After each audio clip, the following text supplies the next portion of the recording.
Dr. Eric Kelly III and a host of phenomenal speakers from all around the globe for this 7-day virtual event that you don't want to miss. The mission of the Black Business Expo is to raise scholarship money from kids all the way from high school all the way from college. The Black Business Olympics is one of the largest Black business showcases in the world. It is an opportunity for businesses and companies to showcase their businesses globally. We are going to be giving away laptops up to $5,000 away to students. Again, I'm Olivia Appleberry, the founder of 2 Cents Finance and one of the speakers for the expo. I am so excited to see you there. For more info, go to www.blackbusinessexpousa.com or call 919-308-9090 and hope to see you there.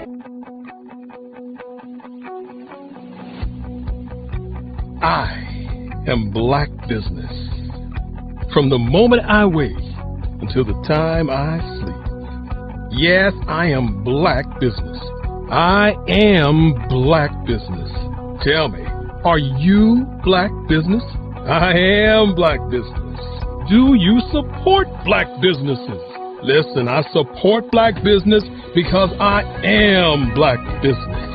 Black Business Expo, one of the largest business showcases in the history of Black business in the world. The world! Sign up today at www.blackbusinessexpousa.com or call 919-308-9090. I am Black Business. I am Black Business.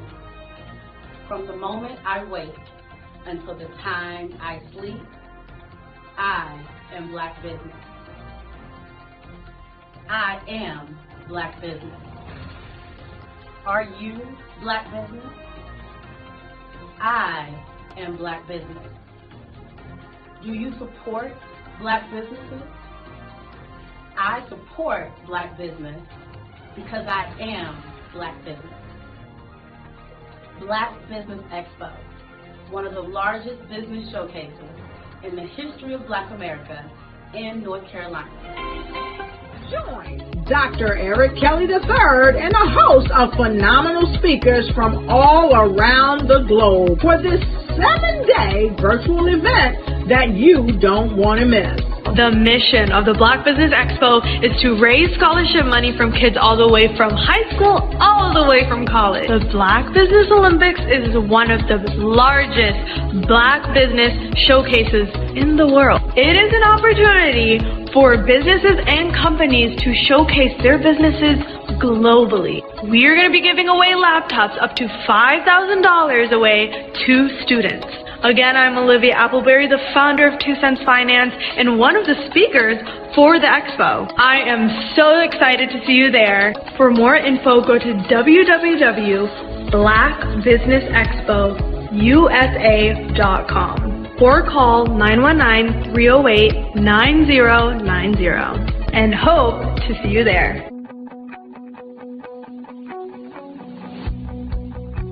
I am Black Business. From the moment I wake until the time I sleep. Yes, I am Black Business. I am Black Business. Tell me, are you Black Business? I am Black Business. Do you support Black businesses? Listen, I support Black business because I am Black Business. Black Business Expo, one of the largest business showcases in the history of Black business in the world.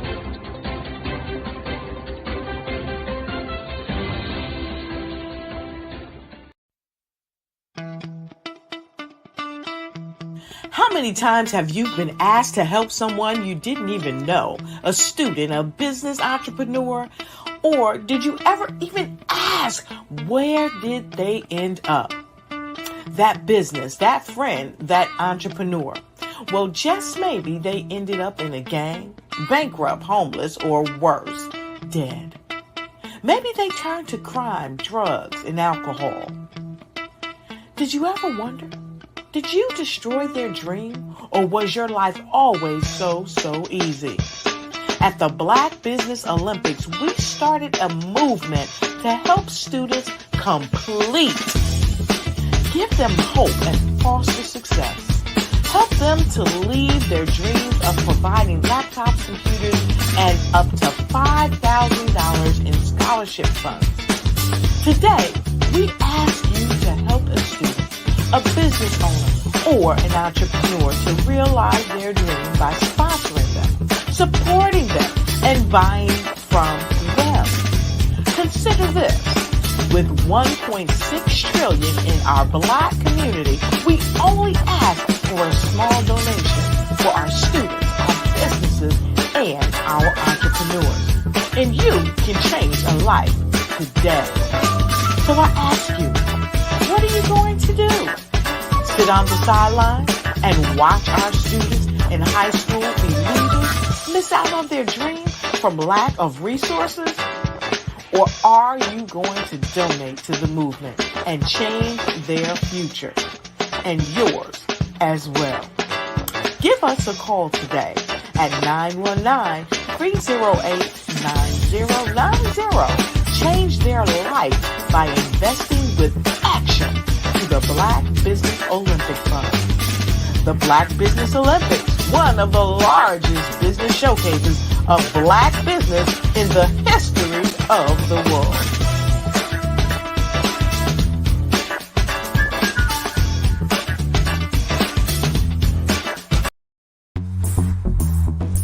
Attention all entrepreneurs and companies. Are you looking for reliable and efficient virtual assistants and back office support to help you manage your business tasks? Look no further than Superwoman Business Services. Our team of virtual assistants provides a full range of administrative support services, including operations management, social media marketing, and much more. We also offer website design services to help you create a professional online presence that reflects your unique brand. In addition to administrative support and website design, we offer business development and structuring services to help you grow your business and achieve your goals. We'll work closely with you to identify areas of improvement and develop a customized plan to help you reach your full potential. At Superwoman Business Services, we understand that running a business can be overwhelming and time-consuming. That's why we're here to help you fly high and achieve success. Our virtual assistants are highly skilled, experienced, and dedicated to providing you with the support you need to thrive. Come fly with us and take your business to new heights. Let us help you become the superhero entrepreneur you are meant to be.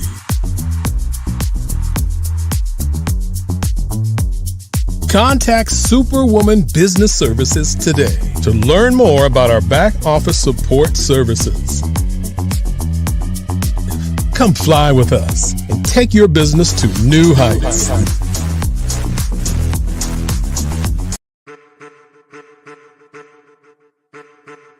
I am a child of the Most High God. He has gifted me in ways that I could not even imagine and didn't know.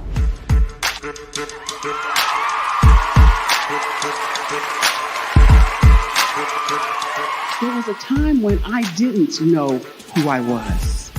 I listened to other people tell me who I should be, what I should do. I listened to people telling me that I should be a boutique owner, that I should be a construction manager, that I should be a laborer. Have you ever felt like you should do something else, be something else, go somewhere else, be wherever you wanted to be, and you felt like you were in a box? Anybody in the room? And you couldn't get out. Anybody in the room? And you kept trying to go and you couldn't get out. Anybody in the room?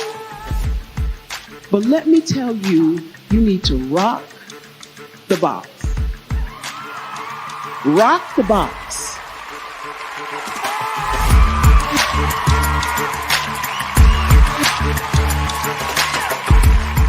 I am engaging, inspiring, and empowering.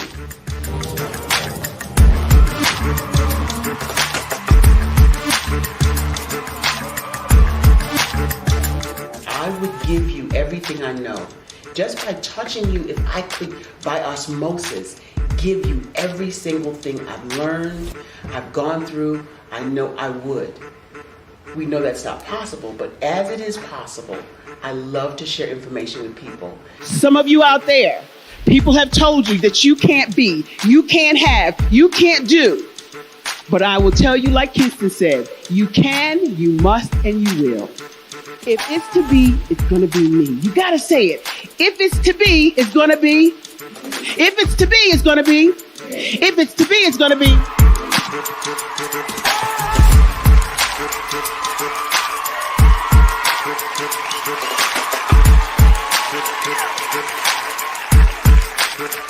Barbara is because she believed what her mama said about her and not what other people told her. Every day you wake up, when you're in a situation, it's your choice whether it's an advantage or the disadvantage. She gained her confidence and her life, and now she is a testimony. If I can help you elevate yourself, then I feel like I'm elevating my own self as well. What you know and I know together can change the world.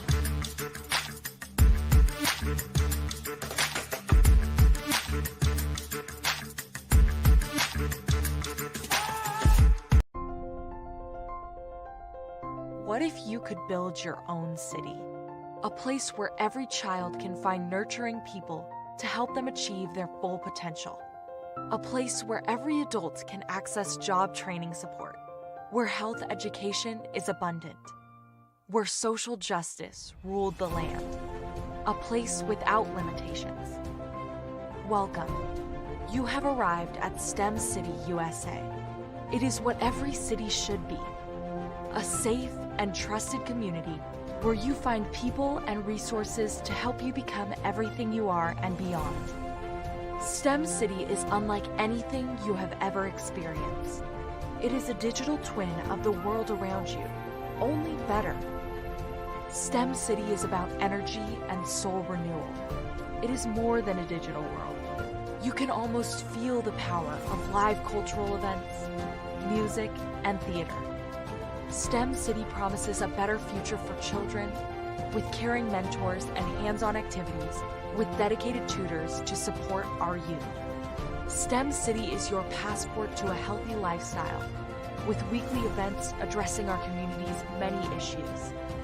STEM City is your financial well-being with helpful information on wealth management, career advancement, job training, and so much more. STEM City is the community you deserve. It is the city where your dreams can come true. STEM City USA, a place in the sky that is accessible to all who reach for the stars.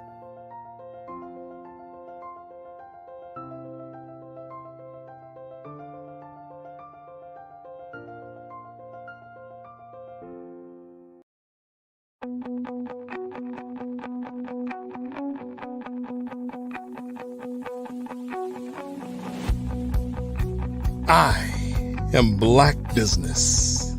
From the moment I wake until the time I sleep. Yes, I am Black Business. I am Black Business. Tell me, are you Black Business? I am Black Business. Do you support Black businesses? Listen, I support Black business because I am Black Business.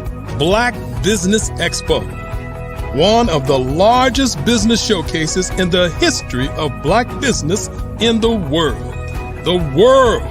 Sign up today at www.blackbusinessexpousa.com or call 919-308-9090. I am Black Business.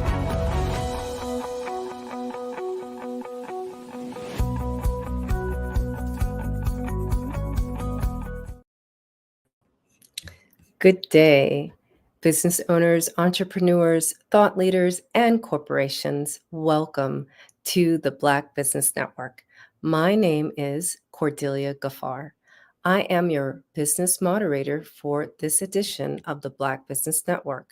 The Black Business Network is a 24-hour business network showcasing Black businesses, business owners, entrepreneurs, and thought leaders worldwide.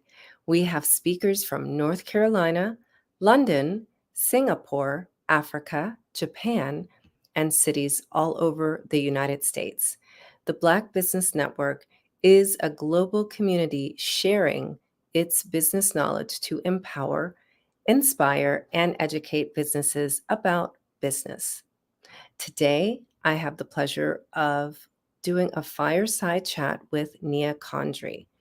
Nia Condry embarked on her real estate journey in 2014. She has cherished every moment of it. Originally from Pittsburgh, Pennsylvania, she completed her undergraduate degree at Duquesne University and furthered her education with a Master of Science degree in Human Resource Management from La Roque College. Boasting over 2 decades of sales experience, Nia has seamlessly navigated property management, new construction, and successfully overseeing assets and sales exceeding $500 million. Nia's influence extends across 5 regions, including the DC metropolitan area, holding real estate licenses in Maryland, Washington, D.C., Virginia, Pennsylvania, and West Virginia. Her commitment to continuous learning is evident through her certifications as a pricing strategy advisor, at home with diversity champion, and community advocate, demonstrating her dedication to staying abreast of the ever-evolving real estate landscape. With no further ado, may I present Nia Condry. Hello, hello. Hello. How are you? I'm excellent. How are you? I'm good. Can you hear me okay? I can hear you very well. Okay. So you are so inspiring. You know, we met each other, I think, a year ago.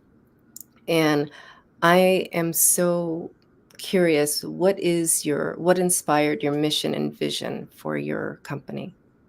Thank you. So I think what inspired the mission and vision was I actually always wanted to have my own real estate brokerage, but as I was doing real estate and working in property management and just different areas of real estate, I always met somewhat of a barrier to being able to help people. And so it was really just a vision that God gave me to start my brokerage and be able to give back to the community and also have some flexibility and independence. So because I'm an independent broker and my brokerage is independently owned, I have a little bit more flexibility with the things that I can do to help bridge the wealth gap for people that look like us, underserved communities, and educate and just come up with different creative solutions for people to protect them, really. I mean, at the end of the day, naturally, I'm a nurturer, I'm a mom, I have 3 beautiful girls, but it's kind of the same for my clients. Your microphone, I think, dropped. Uh-oh. Can you hear me? I can, but the volume has gone down a little bit. Let me try.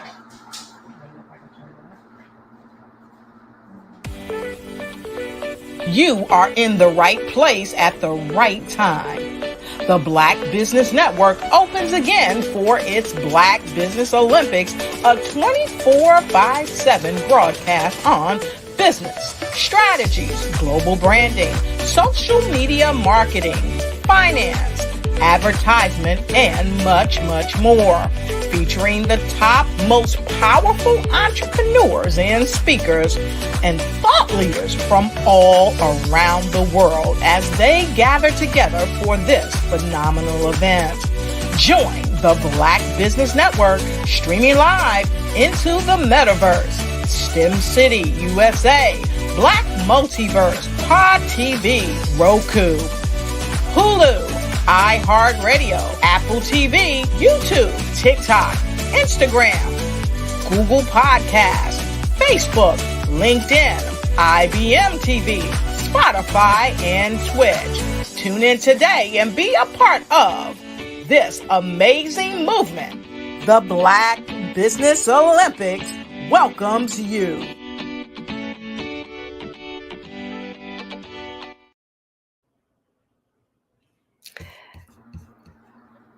Hello again. Yay. So go ahead, continue.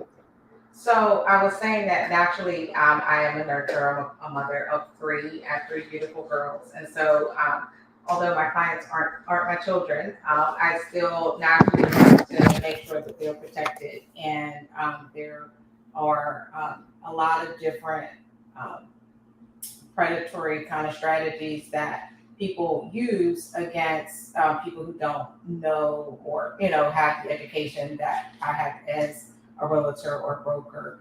And so, the goal is to protect our biggest asset a lot of times, which is our homes a lot of times, and making sure that we can use that as a vehicle, as a vessel to build wealth for our children and, our children's children, and kind of, whatever that looks like. Sometimes it does look like selling a home. Sometimes it looks like, renovation. Sometimes it looks like, staying in a home. It could be a lot of different things. So just exploring those options with my clients and making sure that the decision is a sound decision for what situation they're in, whatever they're going through. Yeah, I'm glad that you brought up the point of predatory practices in real estate. So can you talk about that a little bit so people will know what to look for?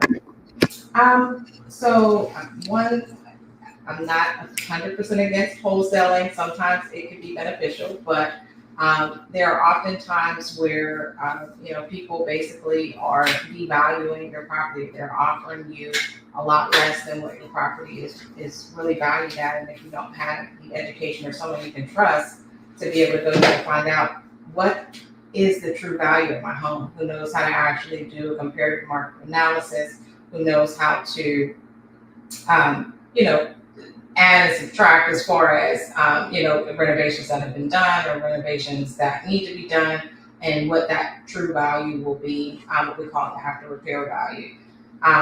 And so, it's honestly just protecting you in a way that, or protecting my clients in a way that the decision that they make, no matter what it is, if they decide to sell, like I said, that they are making a decision that's best for them.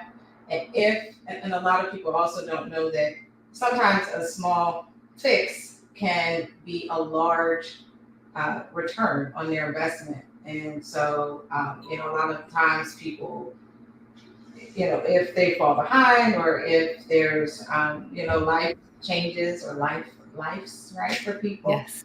then it's hard for them to see the forest for the trees, if you will. So, Yeah. I want to be that kind of the eyes and the ears, and also my agents. So I have 7 agents, but the eyes and the ears to be able to help kind of navigate that process so that it makes sense and that you feel safe, you feel protected. If you decide to sell, that's ultimately going to be a good decision for you and your family down the road. If you decide to stay, and so on and so forth. And just being able to see that those small changes can make a huge difference. Sometimes, a fix could be $6,000-$7,000, and that could be a return of anywhere between $30,000 and $40,000 on the property. Yeah. And so those are the things that where someone will come in and like I said, the predatory practices, and say, hey, your property, I'll give you this amount for your property. And, if it works for you, fine, but then you also are leaving money on the table. And our goal is to not have you leave money on the table if you do decide to sell. And if you can stay and build equity, that's also an option. There are options to hold your properties and turn them into rentals instead of, selling them. So there are different ways to build wealth and with real estate. And so our goal is to help educate people on how to do that. This, what I'm hearing you say is it sounds like a very innovative way and kind of a consultative kind of way of helping people. Is that accurate? Yeah, actually, I've never even thought about it like that, but Okay. yes, because that essentially is what it is. We do buyer and seller consultations all the time, and my agents do buyer and seller consultations all the time. But I would say that our consultations are different. Our agents are different. The way that we approach our clients is, not just transactional. It's not about just getting the sale or, helping you buy a house and that's it. We want to be, involved in the process and make sure that, it's really what you need, and also encourage you to continue to build wealth and, let you know what this house can do for you and your family. So, when it comes to helping your clients build wealth, like I'm wondering, do you also have a foundation part, or is it just a for-profit brokerage that you're running? Right now, it is a for-profit brokerage. I would love to have a foundation part. I actually have something started in the works that is, not quite there yet. But yeah, I mean, I think for me, a lot of the things that I come across require fundraising. It requires a foundation. It may require, some grants and things like that to be able to help and serve our clients the way that I would like to. We are a for-profit, full-service brokerage. So we do, standard, traditional brokerage services, but then we have this consultative piece, I guess, if you will, that, is really, I'm really passionate about as well. So that's something we're looking into. I'm not really sure what the foundation would look like yet, but I need something. I need some guidance on what to do and how to get that done. Because I'm trying to build, and at the same time, I want to help. So, Right. Yeah. It's a fun place to be in when you have a big heart, right? yeah. And you see a lot of need. So I want to pinpoint exactly. I'm going to go back a little bit. I Okay. didn't mention the name of your company, and so Oh. I know that there's a reason behind the choice of words. So, So the name of my brokerage is Purpose One Realty. mhm. And purpose is actually what my name means. So Nia means purpose in Swahili. And that's one of the reasons why I chose that, but also just fulfilling your purpose and being of purpose in everything that you do. And I've always liked the word purpose, maybe because that's what my name means. But my name is Nia Malika, so it's purpose, and my middle name means African Queen. Oh. So that is part of it. The other part of it is that we donate some of our, we donate some of our resources. So our time and some of our financial resources to our communities. So it's actually several different organizations right now that we work with in the community, but they're not all housing related. Sometimes it's health related because housing is a social determinant of health. And so sometimes it is, we do things with the county health department, we do things with maternal health, we do things with just social and economic health. And so we try to give our time and resources to things that are going to move the community forward so that we can kind of grow together and bridge the wealth gap together. So. Yeah, that's so important. I see that you're heavily part of your local community, and you are very purpose driven. So, what is the process of helping someone to let's like share with me like a regular scenario that you'll encounter when you're helping clients? What's the most common scenario? Um, well, it depends. It depends. Sometimes, the most common scenario I would say is there's usually a life event that's occurring, and it could be, someone got married. It could be there was a death in the family. It could be someone just had a baby. Just regular life events that occur. That when someone's looking to buy or sell a home, it's major things are reasons why. Downsizing, but I would say I've had several recent examples where, a lot of times it was more financial. So there's a financial strain, and there are sometimes where people are pending foreclosure or pending, or in pre-foreclosure where they're, trying to save their house and so, the answer isn't always just sell the house. There are different things that you can do. So pause.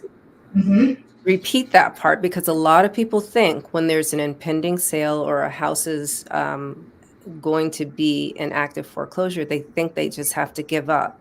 So you're saying that there are options. There are options. Okay. There are so many options. Absolutely. Absolutely. So there is an option of going into, most people think you have to go into a short sale situation. You don't always have to do that. If the goal is to save and salvage your home, that's what we're going to figure out how to do. And so you can, there are things you can do with your lenders, and we have lenders, and we have relationships with lenders who can kind of help guide. You can do the loan modifications, you can do different things to try to save your home. So although I am a for-profit real estate brokerage, that may not be the answer for my client, and that is okay. So that's what we do. That's my goal for me and all the agents that work under Purpose One Realty. We want to do what's best for the client. But yes, no, you do not have to sell. That does not mean if a wholesaler calls you, they say, I'll give you however many $100,000 for your home, that you have to give up. And, one of your biggest assets, because you missed a few payments. That is absolutely not the case. So if anybody is actually going through that and wants to have a consultation with us, we'd be more than happy to do so. So yeah. Yeah, I really like that. I'm hearing that you educate your clients about the real estate. What do I say?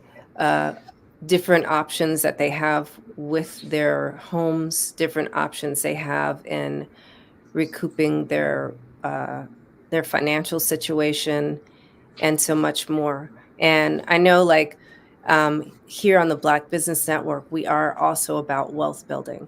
So some of the things that this is one of the reasons why I wanted to have you on, because a lot of people think of real estate, it's like, oh, we're just going to make, millions of dollars. But there is like a human side of real estate. And that's what Purpose One Realty is about. So thank you. I appreciate that. That's what we do. And so when my agents are recruit my agents and everyone is hired to come on board, they know that this is what our mission and vision is. This is, they are required to contribute to their communities as well, and their respective communities, and donate time and resources as well. And so that is decided early on before they come on board to Purpose One Realty. And so I am blessed to say that I do have agents who all believe in the mission and vision, and they really want to do the same thing. So I'm excited.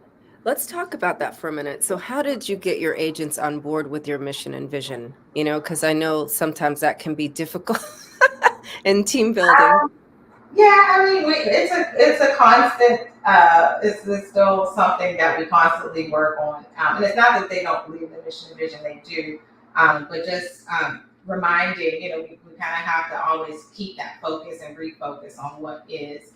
because they have lives, they have bills, they have, different things that are going on for them in their lives as well. And, they have to survive too. So we just, we refocus. We're all pretty spiritually grounded in one way or another. And so they're all good people. They're all good people. And I get to actually talk to them, interview them, recruit them, and just kind of help them along the way. And that doesn't always happen in large, what we call box brokerages.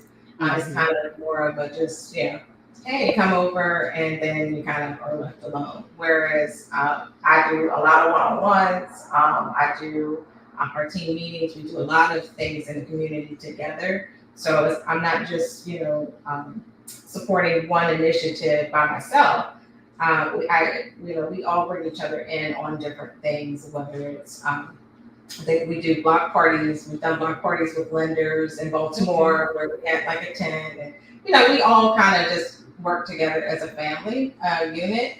And I like the boutique part of the brokerage. I like that it is kind of small and tight knit. I'm licensed in 5 states, but right now we're working primarily in Maryland, PA, and West Virginia. I would say so. We're like in Western area. And we also have agents in Pittsburgh, which is where I'm from. So I have several agents who work in that market. And I'm looking to expand, but definitely organically and with the right people. Yeah, with the right people. But it seems like it's very easy for, there's something called story branding. And so it sounds like you're bringing them right into the story of Purpose One Realty, right? And so that story is we're community builders, we're wealth builders. And so by being with your team in the community, they, I'm sure that inspires something within them. Yeah, it does. I'm excited. I honestly didn't know how successful like the vision that I had was going to be. And there's still work to do, but it's all something that comes naturally to me and also my agents. When we're out, we're having a great time. We're engaging with the community. We're boots on the ground, talking to everybody who comes up. We're not, it doesn't matter what's in your bank account. We're gonna, if you need education or you need help with something, or you have a need to sell your home, buy a home, if you want to become an investor, we're open to answering all of those questions when we're at those events. And so that's what we do. We're out there educating people and doing mini consultations, I guess. Yes. So it's fun though. We make real estate a lifestyle. And so that's what I tell all my agents. It's our lifestyle. So like if we're in the grocery store or we're at the gym or wherever you are, whatever you enjoy, it needs to be natural. We're not hard selling people or anything like that. Just make sure that it's part of your life and who you are, and it's going to work out. So yeah, just being in the conversation constantly with people. So I heard you say whether or not it's investors. So you have investors also in your community building. Okay. Yeah. I work with several investors. I manage properties for investors. So there's a property management piece. Right now I'm the only property manager. so I'm doing that piece. But so yeah, we do a little bit of everything as far as the brokerage goes. And if you want to become an investor, we can kind of tell you how to do that as well. Even with your existing home, if you're already a homeowner, how to start that and what to do. We have lenders, we have hard money lenders, we have commercial lenders, we have that we have relationships with that we can connect you with depending upon the situation or circumstance which you're trying to do investment wise. So. Yeah. And I'm also an investor myself. So. Oh, okay. Was that something born out of the brokerage, or was it the other way around? I love real estate.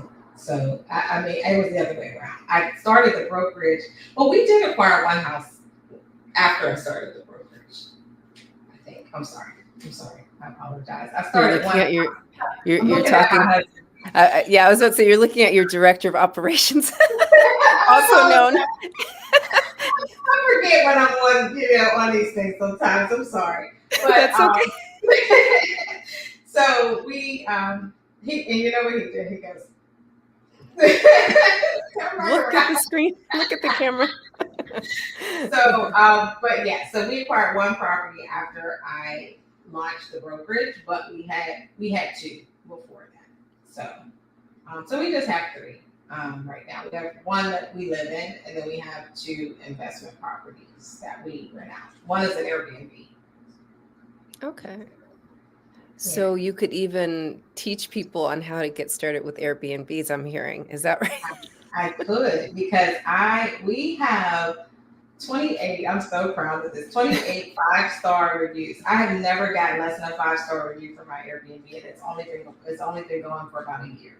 And everybody loves the location, they love the finishes, they love the little small snacks that we, just the small touches that we leave for our guests. But it's so much fun. It's a lot of work, but it's fun because you're talking to communicate with different people from, like, we just had a guest from Hawaii who left us a card saying how much fun they had at the Airbnb and they enjoyed the stay. And then they left all these Hawaiian snacks that we otherwise wouldn't be able to get. So it was really cool. So we like the Airbnb. It's fun. So this is what you mean when you say making real estate a lifestyle. Yes. It's everything I do. Everything. And so even my children, so when I talk to them and they've grown up. I mean, my oldest is 27. She's actually a licensed agent as well. And so she's licensed under the brokerage, but she recently relocated to Dallas. But, both of my daughters, my two older daughters, one's going to be 23. They're involved in real estate too themselves. They're interested in it. They've grown up with it. They know, they're educated. They know a lot about what to do and how to do it. And so I am proud of that. They're going to be okay. And they're Congratulations. Right? I'm excited because they're going to be able to build wealth. They're going to be able to do it for themselves and their children. So. Yeah. So, like for Black businesses, this is something to think about because sometimes we work so hard in our business that we forget to raise our children in the business. So can you speak to that a little bit for our parents who are entrepreneurs? Yes. So that is kind of that's a touchy subject for me because I do work really hard in the business, and sometimes I often feel guilty about it because I have, children that need me as well. And your business is like having another baby. I'm grateful. I have my girls who are supportive, and my oldest daughter who was actually involved and is part of, is licensed with the brokerage.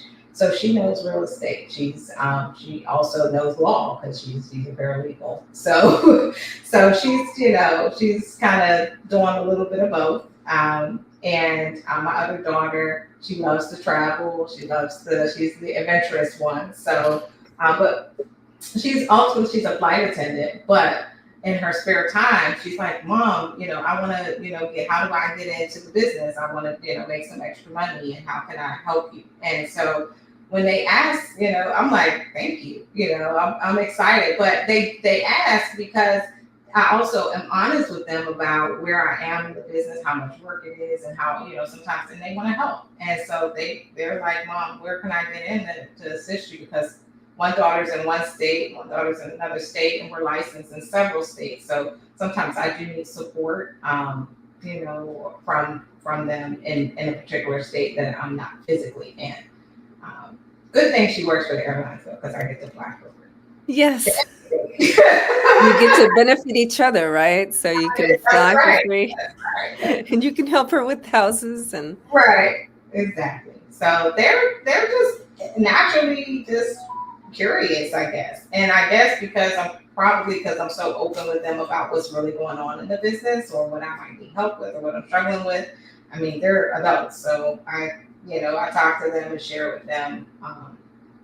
And so I guess the advice would be for other entrepreneurs is to, not pretend you have it all together when it's your children. Your children are there. They don't want to see you struggle either. And so if you're struggling in your business or you need help, definitely see, and identify what their gifts and talents are and how that can fit into your business.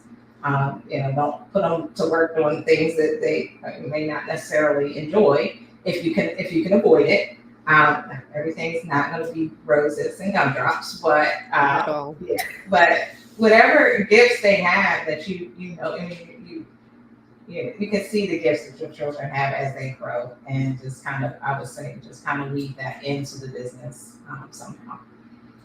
Yeah. And for sure, since you've been in the business for over 20 years, like they literally have grown up with seeing you do that.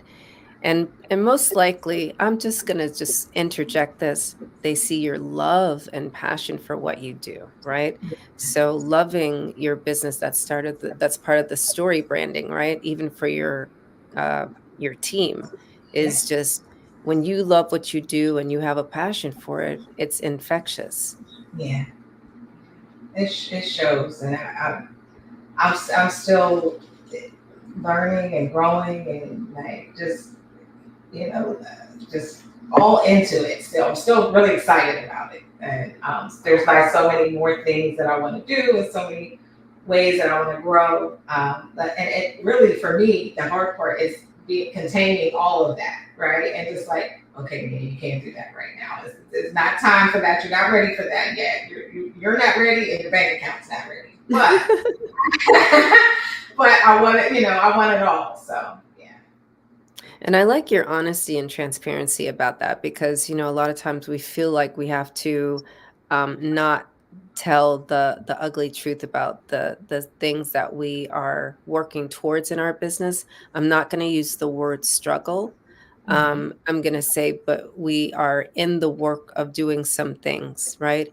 And it's good to know that you are side by side, you're embracing, it's like, okay, I'm working towards this. This will sit here until these things are in place, right? Yeah. And you still have the passion and the love for what you're doing currently. Like, I don't know if this is something you can give advice on, but sometimes we don't love it. And so what do you do for yourself when you don't love it? I don't feel that there ever comes a moment for that, but tell me if I'm wrong. Yeah, I mean, I think I remember that this is something that I wanted, something that I dreamed about, and something that God really gave me to do. And so I do have challenges all the time. I actually just recently had one. And it was a situation where I've always been a person who loves a challenge. I'm drawn to them. I don't know why. But when I have challenging situations and I'm like rolling my eyes and gritting my teeth and I'm like, darn it, this is happening. I remember how much I love a challenge. Like that's one of the things that I like, because I like to overcome it, right? Like, obviously I don't want to be, hit with a whole bunch of stuff at one time, but sometimes in real estate that happens and you have no control. It's no fault of your own, no fault of your client. It's just, things sometimes fall through. And so then you have to, the exciting part is, okay, figuring out how you're gonna make this work, how you're gonna fix it. So some of the things that I would recommend is remember why you do it and why you're doing it, and always go back to that. And then, because when I work in corporate, and I would get so bored. Like, I was the person in the corporate office who was like, I cannot do this same thing every day anymore. Like, I need something else. And so with real estate, there's just so many different avenues to go down that I never get bored. And so I love that. And I don't know, you know, I won't go there, but so I never get bored. I'm always excited about the next day and what's going to happen, what I need to do, what I'm going to learn. So constant learning, remember why you do it. No, I mean, just remember what your gifts are and remember what it was before you started your business. So like I said, it was nice, but I also didn't have the freedom to do the things that I have the freedom to do today. And I also worked in corporate America and often got really, really, really bored with my corporate job. And you know, in corporate America, it's kind of different to bounce around different avenues as much as I personally need to bounce around. Like that's not a good look in corporate. Right? Yeah. They kind of ladder and go, you know, but the trajectory is the same, right? For me, I'm like, I need investors, buyers, sellers, property management. I need all of that. You know, I need to do my Airbnbs, and you know, I need all of that to stimulate me as this. That's just what it is. So I do remember that too. So it sounds like I'm hearing you say, like, know yourself, you know, remember your why, remind yourself of your why, and keep doing what lights you up most about your business. Mm-hmm. Yeah. Wow.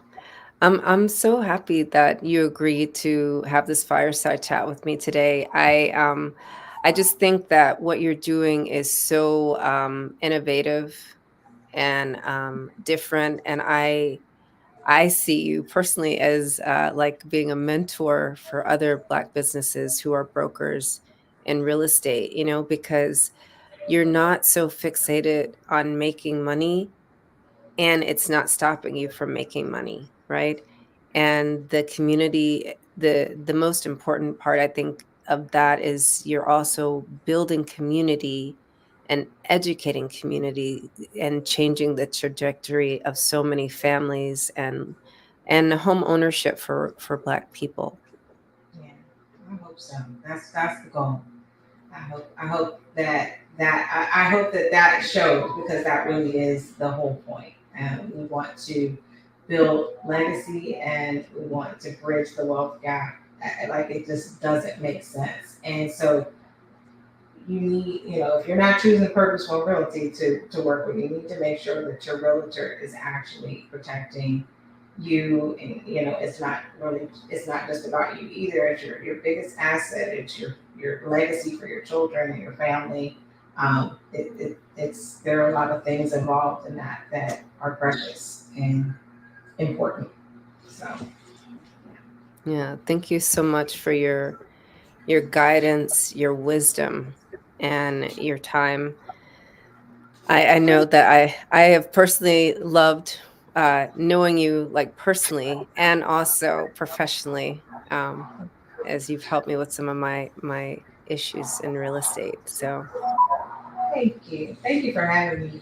This was fun. I always don't know what to expect, you know, but it always turns out good. So I appreciate it. You're so calming. You're welcome. You're welcome. And I thought you are so joyful and you just love what you do so much. I thought this is a great way to start out the afternoon segment of the Black Business Network. So thank you. Thank yeah. you. Thank you for having me. Absolutely. Maybe we'll have you come back and you can be a keynote speaker. Okay, I can do that. If you'd be interested. Yeah. Absolutely. Thank you. You're welcome. All right. Well, genius is common, and we'll see you next time.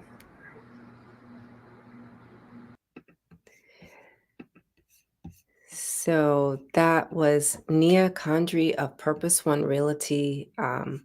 And I just want to thank you and remind you that the purpose of the Black Business Expo, our mission is to raise funds for high school seniors going to college or K through 12 entrepreneurs. This expo is a fundraiser for students.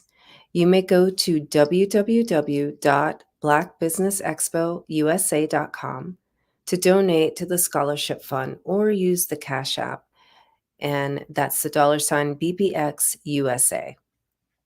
Our goal is to give laptops and up to $5,000 to 10 students, and students can also register online at www.blackbusinessexpousa.com.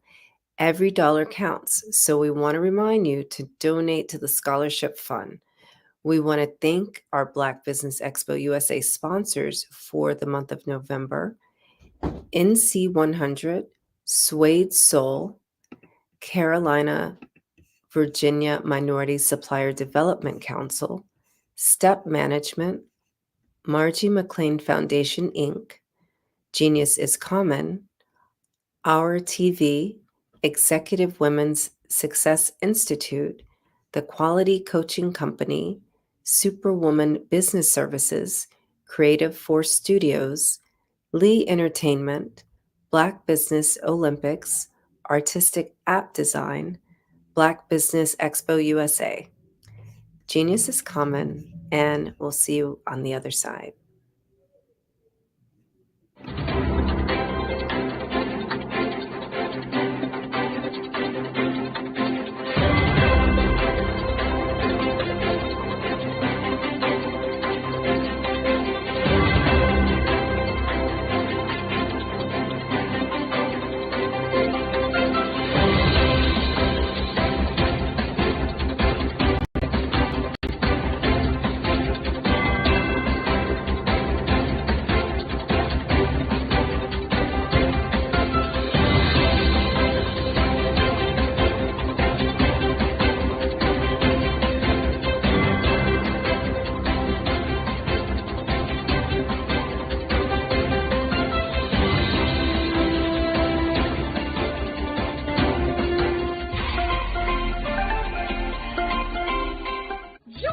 Dr. Eric Kelly III and a host of phenomenal speakers from all around the globe for this 7-day virtual event that you don't want to miss.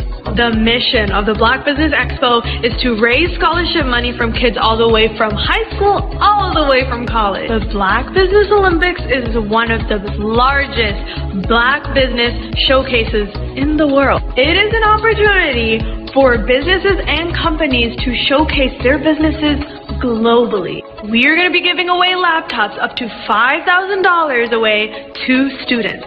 Again, I'm Olivia Appleberry, the founder of 2 Cents Finance and one of the speakers for the expo. I am so excited to see you there. For more info, go to www.blackbusinessexpousa.com or call 919-308-9090 and hope to see you there. I am Black Business. From the moment I wake until the time I sleep. Yes, I am Black Business. I am Black Business. Tell me, are you Black Business? I am Black Business. Do you support Black businesses? Listen, I support Black business because I am Black Business. Black Business Expo, one of the largest business showcases in the history of Black business in the world. The world! Sign up today at www.blackbusinessexpousa.com or call 919-308-9090. I am Black Business. I am Black Business. From the moment I wake until the time I sleep, I am Black Business. I am Black Business. Are you Black Business? I am Black Business.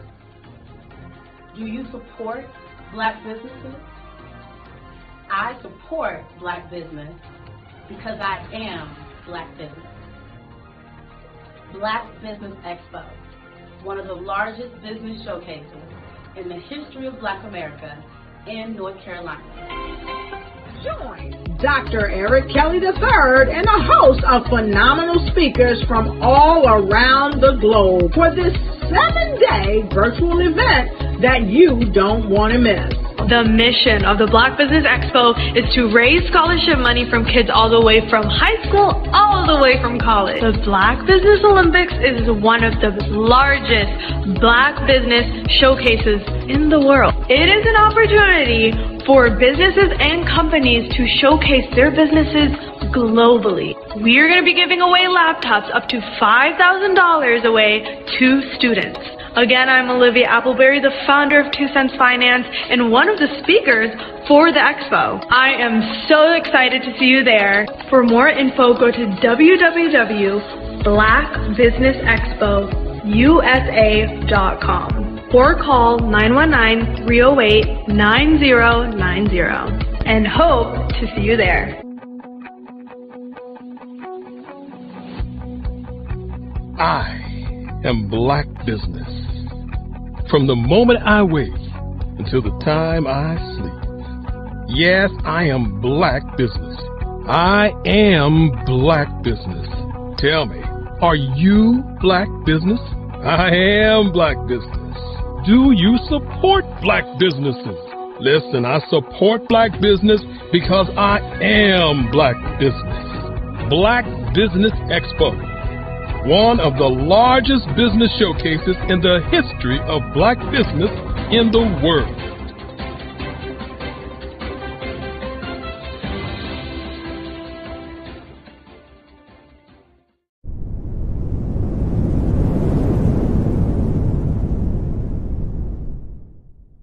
Hello, I am Dr. Eric Kelly III, the visionary strategist and founder of the Black Business Olympics. I invite you to showcase your Black-owned businesses on the Black Business Network global stage. The Black Business Olympics is a global Black Business Network platform that propels Black-owned businesses into the international spotlight. By showcasing your business on the Black Business Olympics platform, you can reach a worldwide audience of potential customers, partners, and investors. You can also establish yourself as a thought leader, an expert in your field, attract lucrative partnerships, and more speaking engagements. In addition, the Black Business Olympics platform provides a valuable opportunity to connect and collaborate with like-minded entrepreneurs and business professionals from around the world. This can lead to new business opportunities, ideas, and relationships. Finally, by sharing your story and expertise on the Black Business Olympics platform, you can inspire and empower others. This is a powerful way to make a positive impact on the world and leave a lasting legacy. If you are a Black-owned business owner, I encourage you to seize the opportunity to showcase your business on the Black Business Olympics platform. It is a once-in-a-lifetime opportunity to make an indelible mark on the world. Be one of the 1,000 visionary entrepreneurs who are changing students' lives, shaping industries, and leaving an unforgettable legacy for their families. Unleash your voice on our global stage and watch your business thrive. Black Business Olympics is one of the largest Black business showcases in the history of Black business in the world. Yes, the entire world. Just give me a call today at 919-308-9090.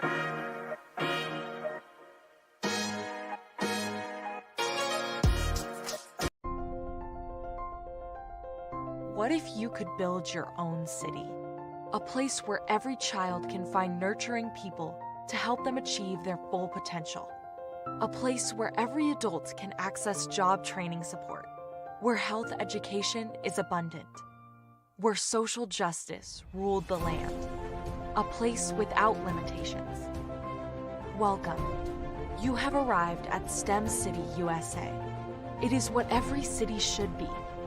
A safe and trusted community where you find people and resources to help you become everything you are and beyond. STEM City is unlike anything you have ever experienced. It is a digital twin of the world around you, only better. STEM City is about energy and soul renewal. It is more than a digital world. You can almost feel the power of live cultural events, music, and theater. STEM City promises a better future for children with caring mentors and hands-on activities with dedicated tutors to support our youth. STEM City is your passport to a healthy lifestyle with weekly events addressing our community's many issues. STEM City is your financial well-being with helpful information on wealth management, career advancement, job training, and so much more. STEM City is the community you deserve. It is the city where your dreams can come true. STEM City USA, a place in the sky that is accessible to all who reach for the stars.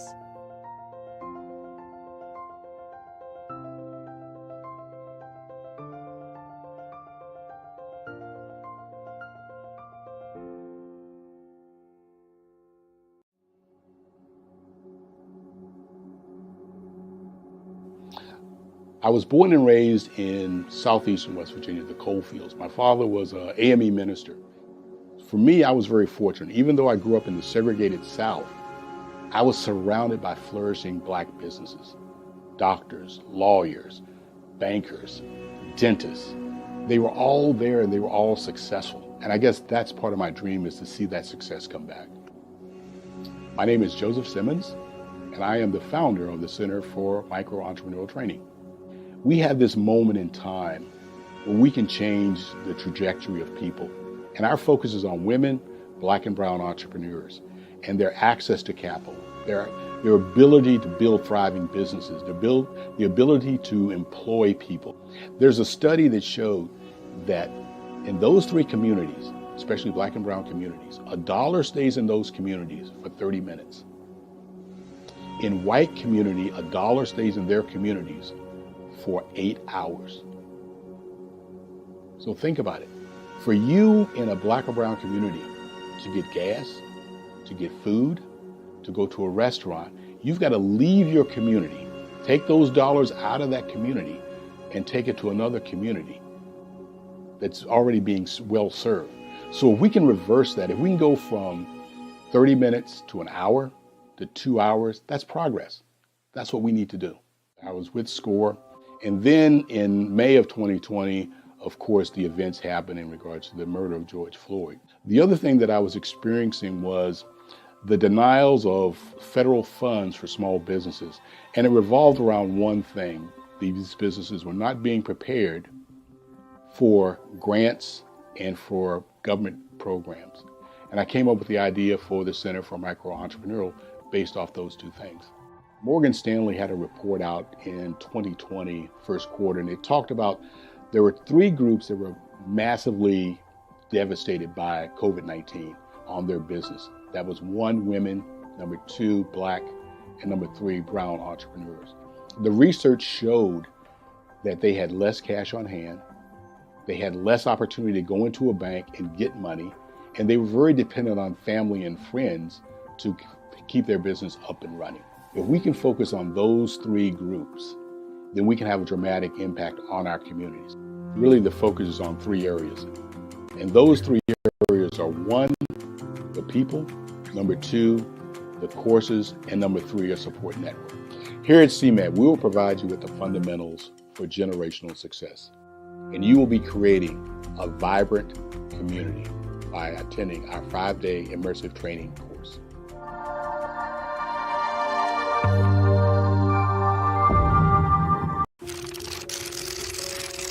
Bravery is not the absence of fear, but the ability to overcome it.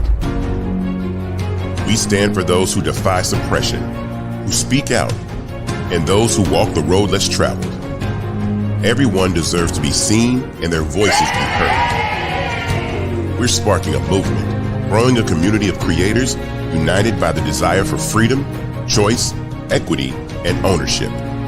At Fanbase, it's all for one and one for all. We support each other to guide, promote, and uplift you in a place where you can unapologetically be yourself. A place where your voice, ideas, and creativity are not just welcomed, but celebrated. We are Black founded, minority funded, and supported by a diverse, inclusive, powerful community that believes in the strength of authenticity and individual choice.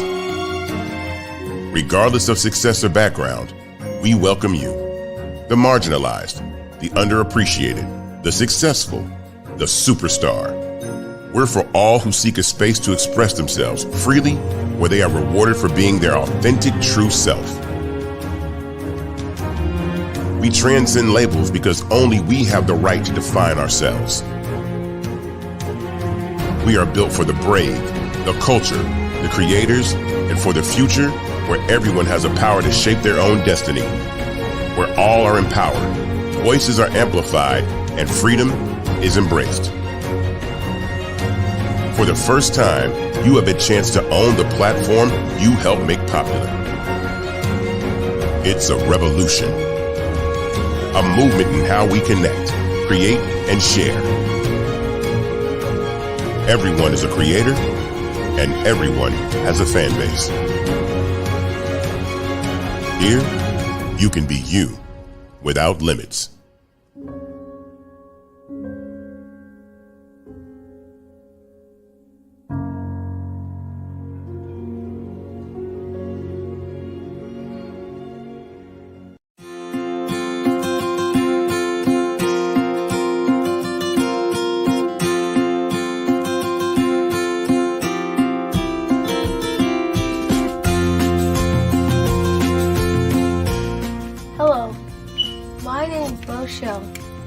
I am 11 years old, and my genius is entrepreneurship, and my genius is comedy.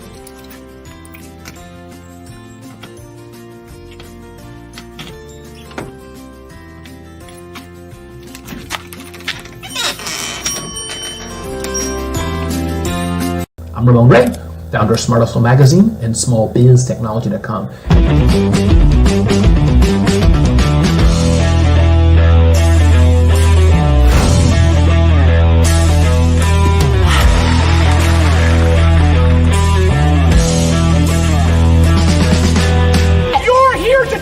To celebrate small business success. Stand up on your feet.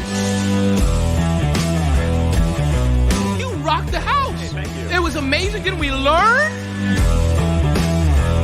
For me, success comes from failure. One thing not to do is shake somebody's hand like this.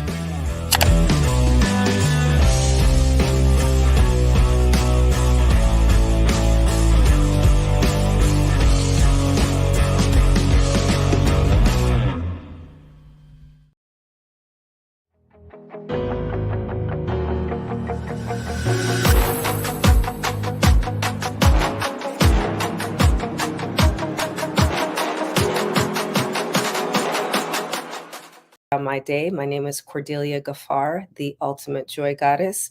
I'm a best-selling author, multi-award-winning speaker, and host of the Free to Be Show podcast, for which I've also won 2 awards. I've created 2 unique processes. Invite women to nurture yourself.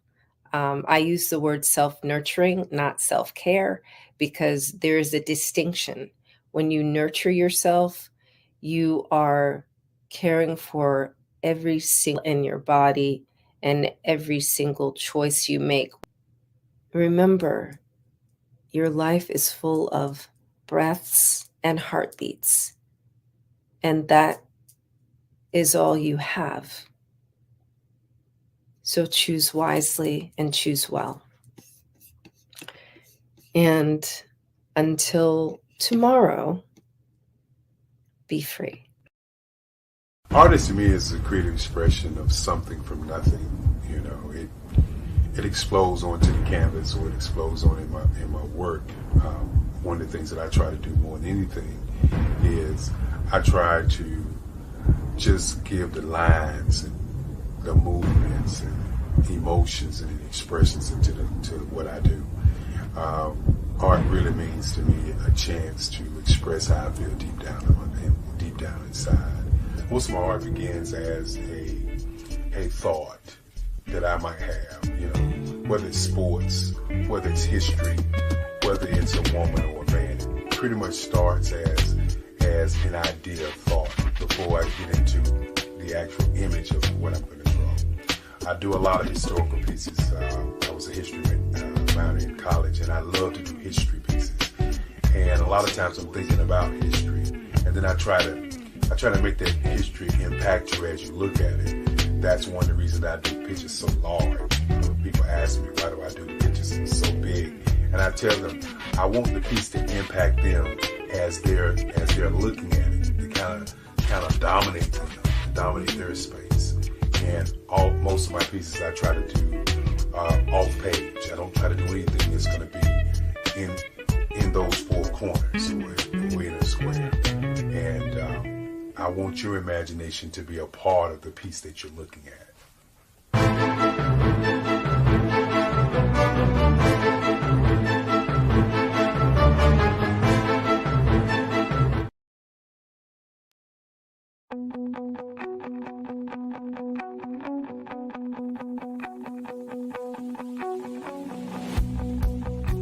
I am Black Business. From the moment I wake until the time I sleep. Yes, I am Black Business.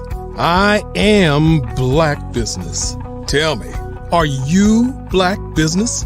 I am Black Business. Do you support Black businesses? Listen, I support Black business because I am Black Business. Black Business Expo, one of the largest business showcases in the history of Black business in the world. The world!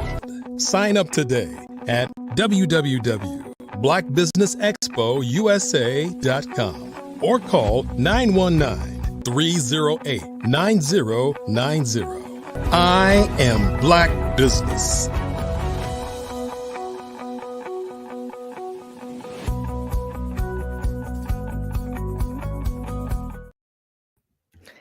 Good day. Business owners, entrepreneurs, thought leaders, and corporations, welcome to the Black Business Network. My name is Cordelia Gaffar. I am your business moderator for this edition of the Black Business Network. The Black Business Network is a 24-hour business network showcasing Black businesses, business owners, entrepreneurs, and thought leaders worldwide. We have speakers from North Carolina, London, Singapore, Africa, Japan, and cities all over the United States. The Black Business Network is a global community sharing its business knowledge to empower, inspire, and educate businesses about business. We will be doing a fireside chat with Chad Smith. Chad Smith is the founder and CEO of Five Lions Digital Marketing. He helps coaches, consultants, and service businesses attract ideal clients. As a certified constant contact expert, Chad uses proven strategies like his elite acquisition method to build reliable client acquisition pipelines. He helps clients create a marketing strategy that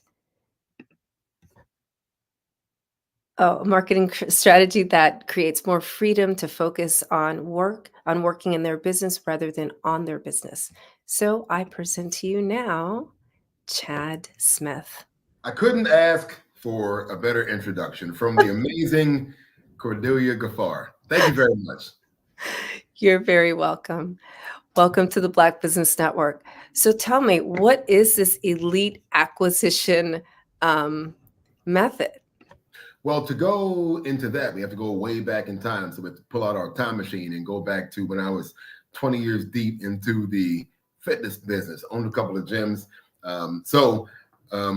What I was taught by my early mentors was the importance of systems in a business. So I had a lot of training knowledge, and I had the ability to attract clients, but what I didn't have was a system to engage them, keep them excited, and give them what they needed to continue to get results, even when they're not in the gym. Because you and I both know 90% of the results in the health and fitness space is what you do outside the gym. Yes. So what I did was translated that into the marketing world. So the elite acquisition method is basically made up of 3 components that go into a framework.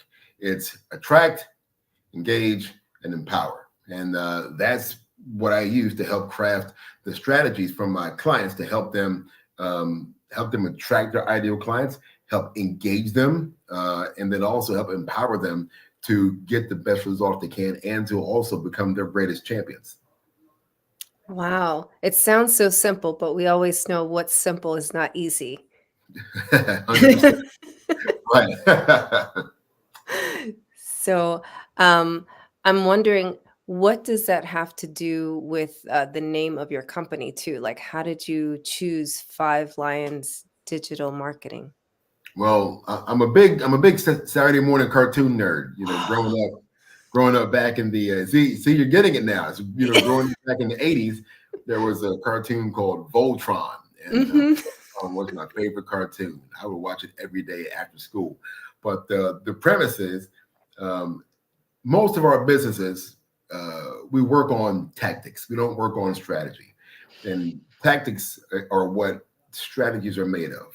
Tactics are tools, strategies are systems. So with the Voltron theme, in case you're not familiar, Voltron was a giant robot that was made up of 5 robot lions. And each one had its own powers and abilities, and then they all combined to form the perfect robot defender. So that's what I help people do, is help them build a complete strategy that helps them form Voltron within their own business. So you make us superheroes. Exactly. Make you the hero of your own story. Exactly. Okay, so let's talk about that. I brought that up in my previous fireside chat about story branding. So now that you're a proper marketing person, can you tell us what exactly story branding is? Well, and the benefits of it, yeah. The benefit is what I've come to understand as far as what the core of good marketing is. It's telling a story. It's creating emotions, creating feelings, creating a connection to your brand that would lead them to believe in your product or your service. And whoever tells the best stories wins in the marketplace.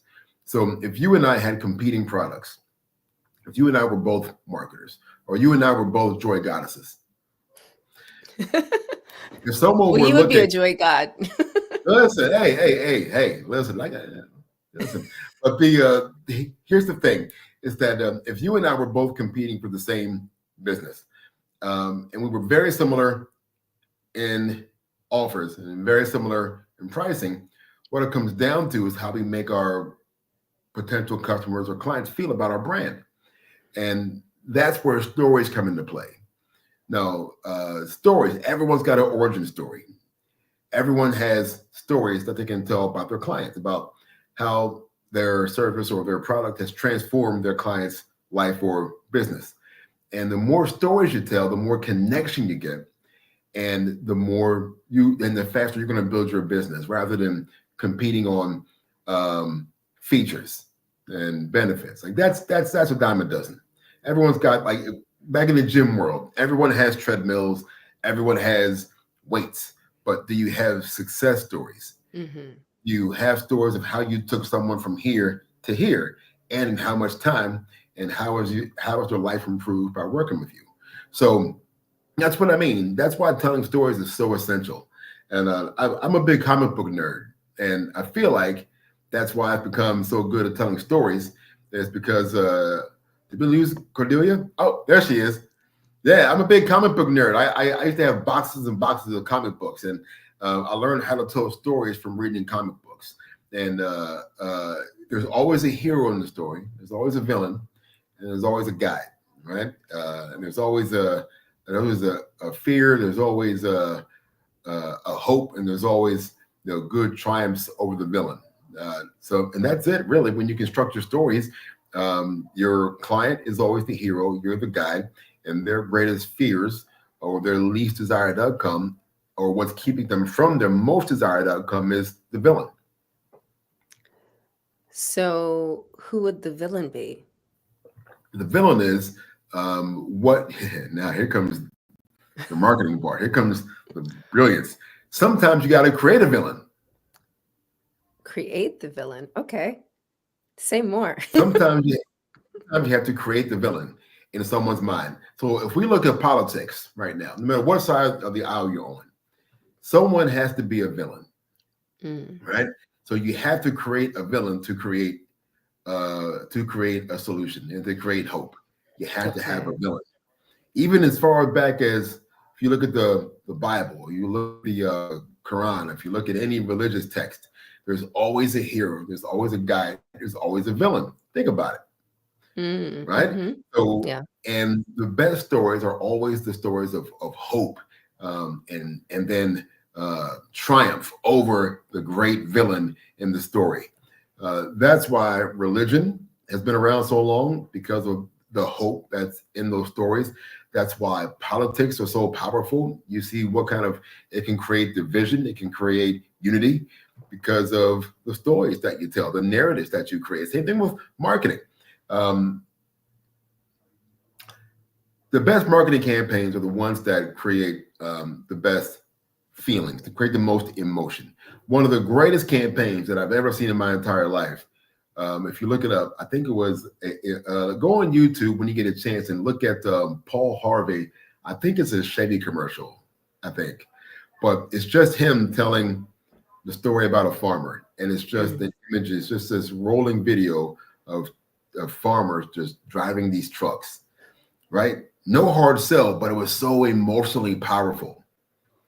And like, I wanted to go out and buy a truck. I'm not a truck guy, but that made me go out and buy a Ford truck. Oh, I think it was Ford. Might have been Chevy, but that's it. But the best marketing campaigns are the ones that tell the most stories. Not facts tell, stories sell. Tell more stories. Okay.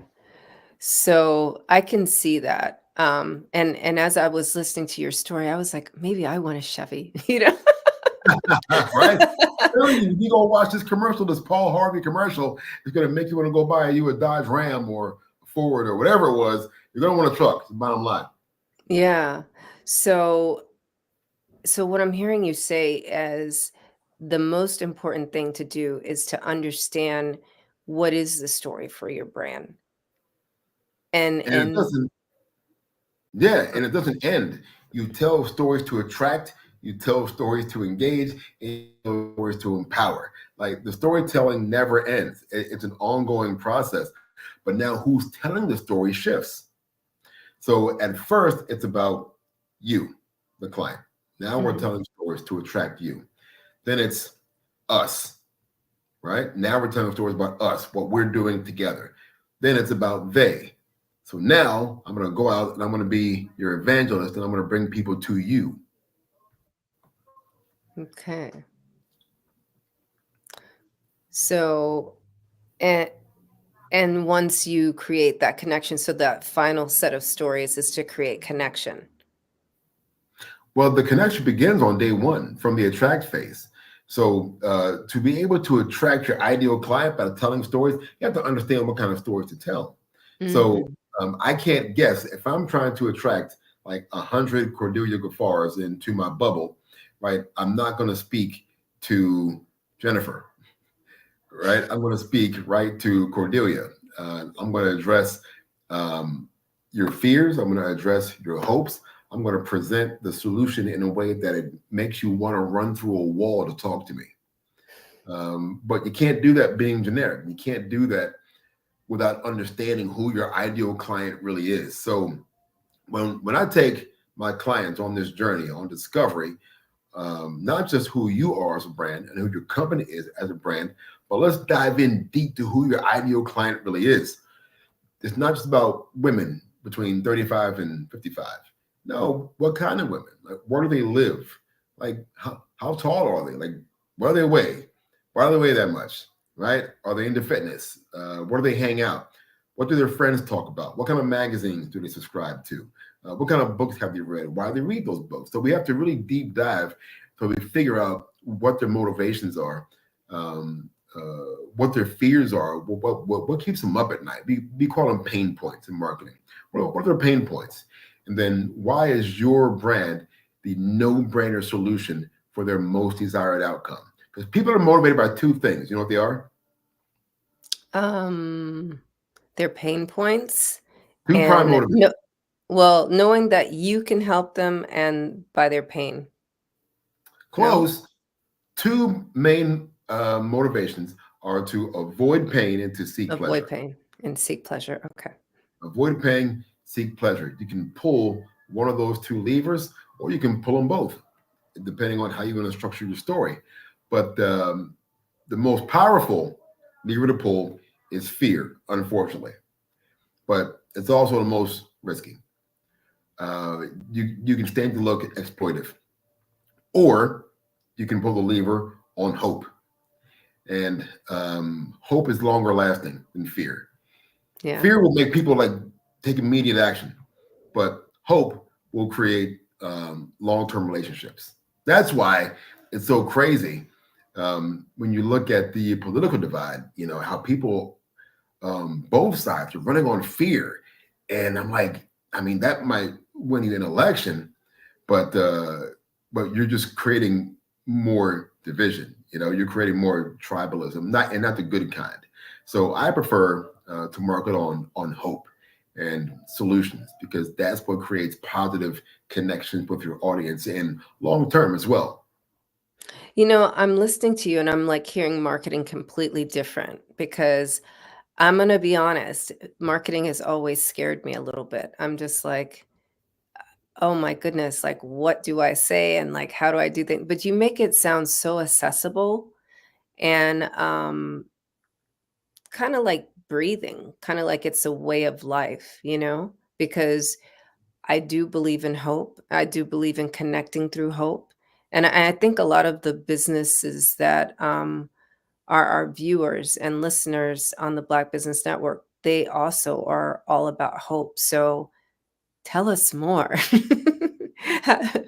You know, one thing I didn't say also is, I guess we can get to this again at the end, but like, you are a digital marketing company, so you work with people all over the world, not just in a specific area. Is this correct? Potentially, right now is all over the country, but eventually I'll get to around the world. Okay, so just in the United States for now. Okay. Right, exactly. Okay. Well, I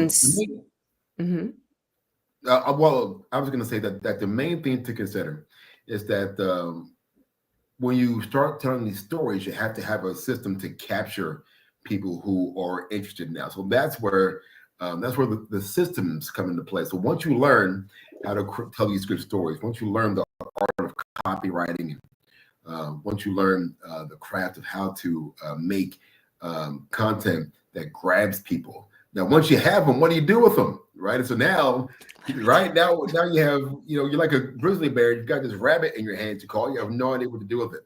Right. So if you ever had a pet, if you ever had a bird, or I mean, if you have a cat that would chase and chase and chase a bird, or chase and chase and chase a squirrel, they finally get it. They just sit there. Now what do I do with it?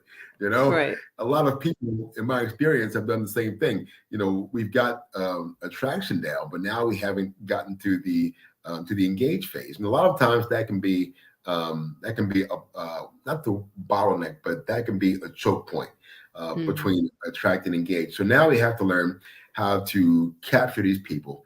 And that's where the systems come into play. So the first thing that you should always do is you should always have a system in place to capture emails. Your email list is the only thing that you own on the internet. That's it. You don't own your Facebook profile. Mark Zuckerberg does. You don't own anything on Google except your website. You know, the Alphabet company owns everything. They own their whole platform. If you're using somebody's platform, they own everything you put on it. So one of my old mentors, Pat Rigsby, said, I can lose everything today, but as long as I have my email list, I can rebuild it in 30 days. And a lot of people, they're not, almost 4 out of 5 people I talk to do not keep an email list. And that is wild to me because there's no better mechanism. People have been declaring email dead for close to 20 years, but people are still making money on email. So it's wild. Yes. Right? I mean, it's, people will send you an email to tell you the email is dead. Yes. No, email is not dead, my friends. And if you're not keeping and building your email list, if Facebook ever goes, or social media goes the way of MySpace, you're going to be in a world of trouble. So keep and maintain a nice tight email list, and email your folks on a regular basis. I email weekly. I should do more, to be honest. Some folks email monthly, and it's tragic. Because your audience wants to hear from you. If you have a weekly email series and you see nobody's opting out, go to twice a week. No one's opting out, go to 3 days a week, right? People want to hear from you. As long as you're creating great content, you're engaging them, and you can always make your offers, as long as they're smart offers, in the email. And speaking of offers, I like about a 20% ratio of pitch to content. So about 1 out of every 5 emails, I like that to be pitch content. So where I'm directly asking for something. It's give, ask. That's the formula that I like.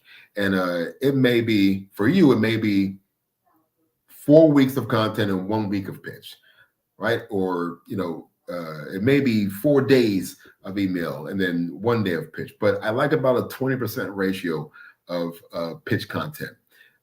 So social media is so restrictive on what you can do, because they want your money, as well as I do. Yep. You can post tremendous content, but the minute you ask for something, they're going to decrease your reach. It's crazy. Like I read in last year's state. Well, wait a minute. Repeat that, because I've noticed that recently. Like when I post, I'll put links, and I noticed that it's as if nobody sees it. Your reach tanks. You automatically get a decrease in reach when you post a link in a Facebook post or LinkedIn. LinkedIn also. LinkedIn too, yeah. You get automatic punishment of between 40 to 60% decrease in reach if you post a link in your post. If you include a link. Yeah, it's a massive drop. I like to wait about 15 to 20 minutes before I put a link in the post. So I'll make the post and then I'll add the link in about 15 to 20 minutes. Let the algorithm, get warmed up, and then I'll post a link. And, a lot of times I get a nice solid amount of reach when I do that. And I don't post links too often, maybe like twice a week. So you can post links twice a week. That's what I found a good sweet spot is. Usually if I don't post more than 2 direct pitch type posts per week, I find that my reach doesn't take too big of a hit, especially if I wait about 15 to 20 minutes to put the actual link in the post. So the link, I am guessing, is going to be something related to Constant Contact, right? So we can get people into our systems. You can do whatever you want. It can be a link to a landing page, which of course, that's basically an online sales letter. That's a landing page where they can opt in for your thing. Or it can be a link to your newsletter opt-in, whatever you want it to be. Any kind of link, you want to wait about 15, 20 minutes after you make your post to include the link. I've found that will get you the best possible reach, because, they want your money. They don't want your links. They want your money. So you can monetize it. If you want to do like a little boost for a day to get the algorithm on your side, you can do that too. Like put $5 into it. But the bottom line is you have to have a mechanism to capture all these leads or all these people that are going to raise their hand and say, you know what, I want to learn more about that. You have to give them a way that they can get into your bubble. Then once you get them there, keep talking to them.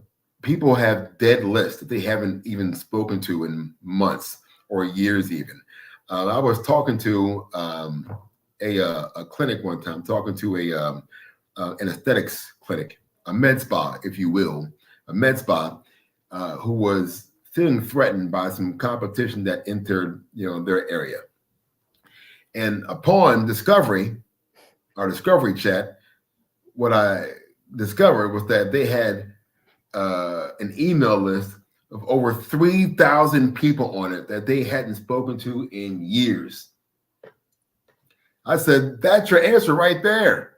You've got 3,000 people who are waiting for you to talk to them, right?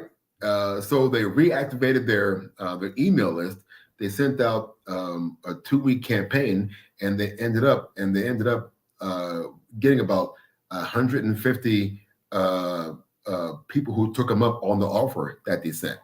Wow. Just from sending like 2 weeks of emails, they got 150 purchases. It was crazy. I'm like, and that was free. That didn't cost you a thing. That you didn't have to run an ad campaign. Use what you already have. Talk to them. They want to hear from you. I like that.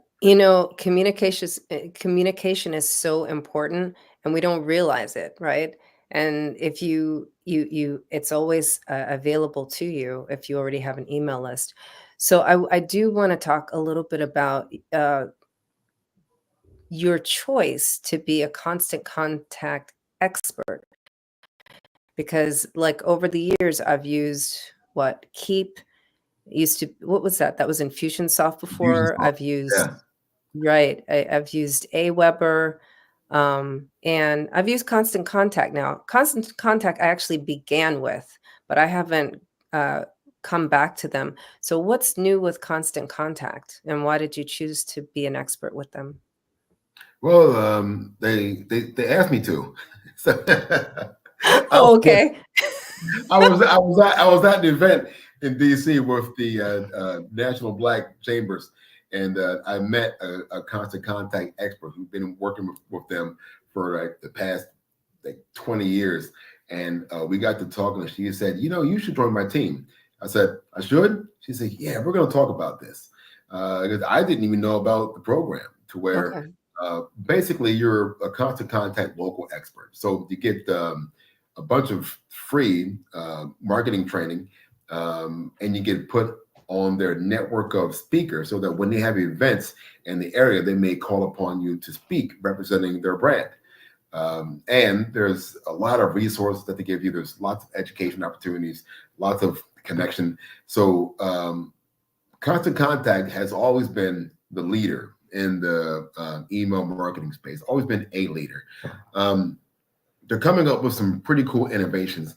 Like a lot of the other platforms, they're integrating AI more into their creation process, where you can actually have your campaigns guided, because you're a marketer too. You're not just a drug goddess. You're a marketer. I admire your work. So it can be a process trying to put out a good email campaign. It can be a process with the subject line, with how does it hit? Because 90% of your email open rate will depend on your subject line. If you don't have a good subject line, it's going to affect your open rates. I can always tell why an email didn't perform well as far as open rates by running different versions of a subject line. So a lot of times, if I see it didn't hit really well, like a good measure is like if you're getting at least 20%, that's a decent open rate. I like about double that. If I'm not getting at least 40% open rate, I'm not happy, and I want to figure out why. But usually I'll make a resend a couple of days later to people who didn't open the first email, right? And I'll use a different subject line and a different description, and I'll find that I get a massive increase.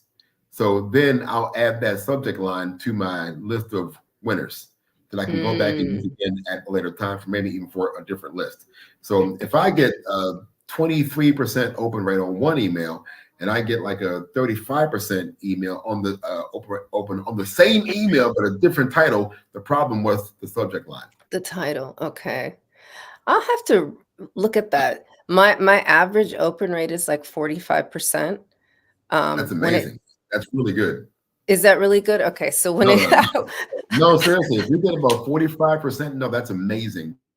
Okay. Because like I said, average is like 20%. 20% is good. If you're getting like 45%, almost 50, Cordelia, you're amazing. Oh, okay. Because I do get worried when it dips to like 38, 35%. So, That's still okay. great. If you're still getting close to 40, you're still doing amazing. That's really good. That means your audience is engaged, they trust you, and your subject lines are hitting. So let's talk about click-through rates though, because my clicks they have never gone above 6%. How do I get a higher click? That's really good. That's great. Okay. Look, I'm complaining. No, 5%. No, 5% is really good. Listen, 5% is good. So if you're getting above 5% on a regular basis, if like 3 out of 5 of your emails get about 5% or above, you're doing really good. You're right where you ought to be. Okay. Now, I have never gotten to the mythical double digits click-through rate, but that's my goal. I just want to get to 10% one time, and I will give myself an award. I will pay to have an award meeting for getting to the double-digit club and open in click-through rate. And then I'll have you back on the Black Business Network to talk about hitting a double-digit open rate. My self-created award, my my double-digit club award. Yeah. But that's it, really. Honestly, like that's how you capture, and that's how you begin to continue the conversation. Build that community. I know you've heard it before. You build your tribe. You build your community of people who will later go into the empower phase. Once you've gotten them the good results, once you've changed their life, now you empower them to be your bannerman. Have you ever watched Game of Thrones? I haven't. Oh, come on. I can totally see you as a Game of Thrones girl. Are you serious? Listen, well, in Game of Thrones, each house, like each crew, they have major families, right? Then each family has bannermen, people who in times of war, they're called upon to carry their banner into war, to expand their army. Well, that's what you want to create now in the empower phase. You've given them the resources, the training, the coaching to change their lives.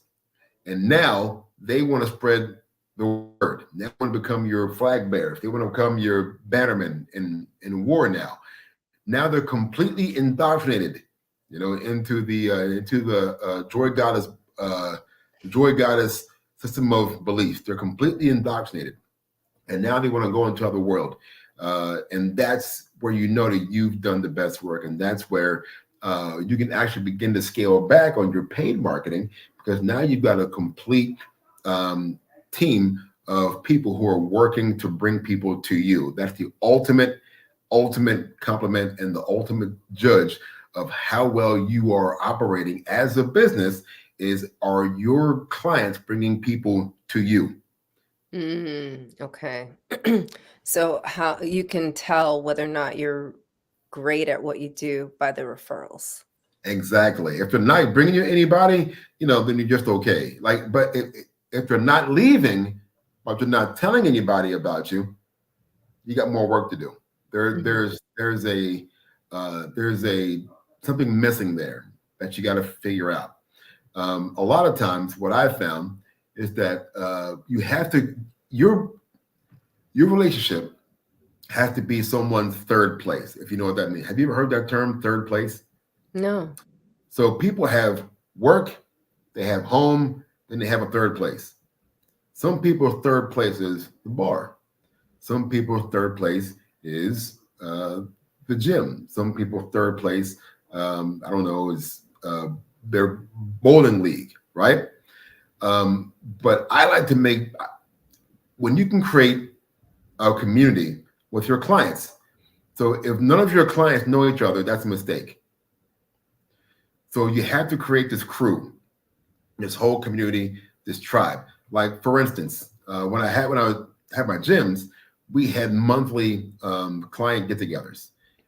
We had service projects that we would go off, and we would go do like Habitat for Humanity, or we would go do something in the community. But we created that, and everyone had T-shirts on. Everyone had their T-shirts on. Whenever we went out and did things, we would just have general meetups. We would just, go meet out for a dinner on a Saturday. Bring your spouse. I want to get to know your family also. So it got to a point where people, if we didn't have one, they were like, "Hey, when's the next meetup?" Like, right, what's going on? Yeah. I messed up. They would look forward to it, you know? So that is absolutely what you got to do is you have to do things that don't involve your business, but build your community, right? So every time you connect, it can't always be about the thing that, you know, your business is about. Sometimes you just get together just to maintain a personal connection with your clients. I like to know if your son broke his arm at soccer and you mentioned it during a training session, at the next time I see you, hey, how's John's arm? How's he doing? Right? How's he? Oh, wow. Oh, you remember that? Yeah, I remember that. Hey, listen, last month you were talking about you were planning a trip to go to Europe next month. How's that going? I might have a connection for you that would make this planning easier. You know, wow, you remembered that. Yeah. And that's it. And make introductions to within your community also. But make your community their third place.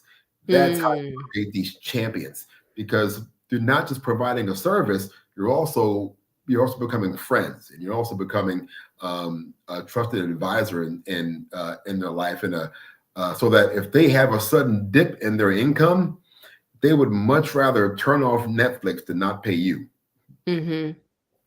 Wow. Because they don't want to miss out on their community. Yeah, that's super important. That's really powerful that you shared that. And see, there's the key to how to make more money in your business by building community, you know, and it can't always be about the dollar signs. It's mostly about the humans and the heartbeats, the connection and the communication. And there's multiple ways to communicate. Like I've learned so much. So you can communicate by maintaining your newsletter list, like at least weekly at the minimum, you know, but you can experiment with 2 or 3 times a week as well.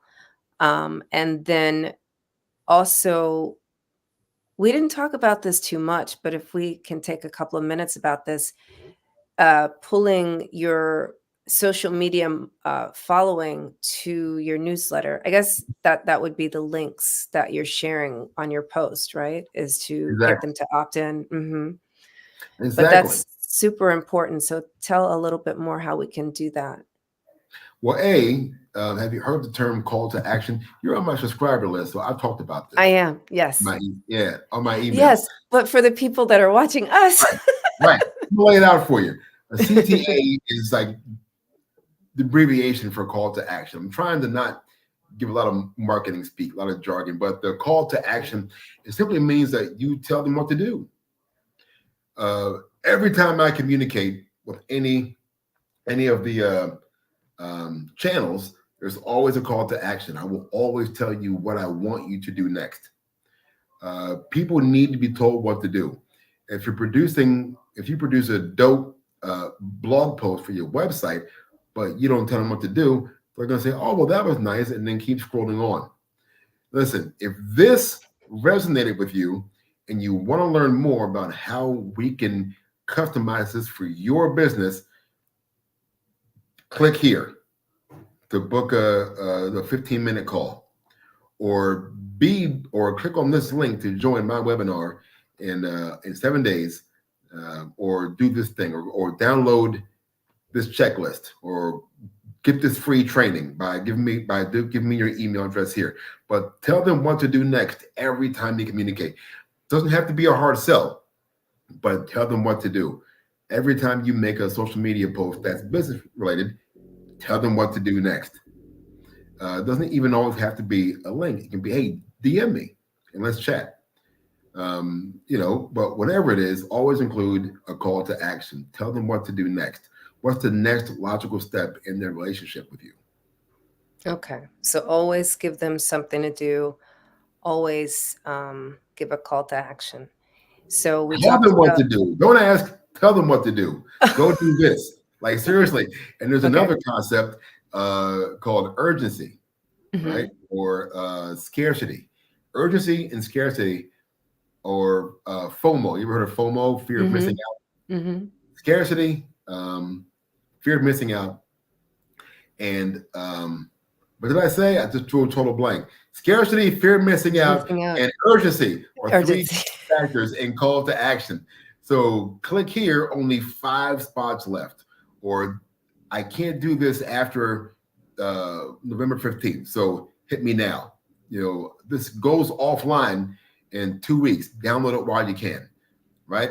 So, sometimes I'll give subtle fear of missing out. Be like, listen, you do this before I start working with your competitors. Okay. Do this before your neighbor gets it. I'm only doing it for one person in this industry.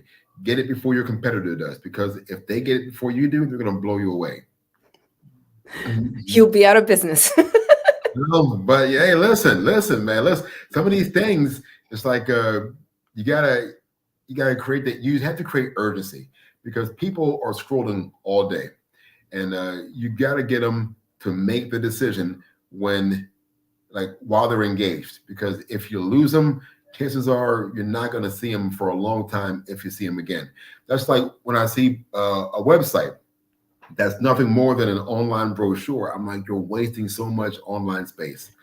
95% of all websites get no organic traffic. And it's sad, because your website should be your number one sales team member. There's 3 functions to a website, right? The first one is to capture their attention. The second is to keep their attention. And then number 3 is to lead them to an action. If your website isn't doing any of those things, you have wasted space on Al Gore's internet. Al Gore? Oh, he invented it. You haven't heard? No, I did. I missed that completely. This has been, you're hilarious. This has really been informative. Thank you so much, Chad, for agreeing to come on the Black Business Network. Where can people find you? Man, I'm everywhere. If you go to www.5lionsmarketing.com, you can go see what I do. You can go read the blog. You can find me on Facebook, Chad W. Smith. You can find me on LinkedIn, Chad W. Smith. You can find me on Instagram, Chad W. Smith. I'm pretty sure you'll include a link somewhere, right? Yes. It'll be. Yeah. Yes. Absolutely. Good. It'll be Drop the link to the website.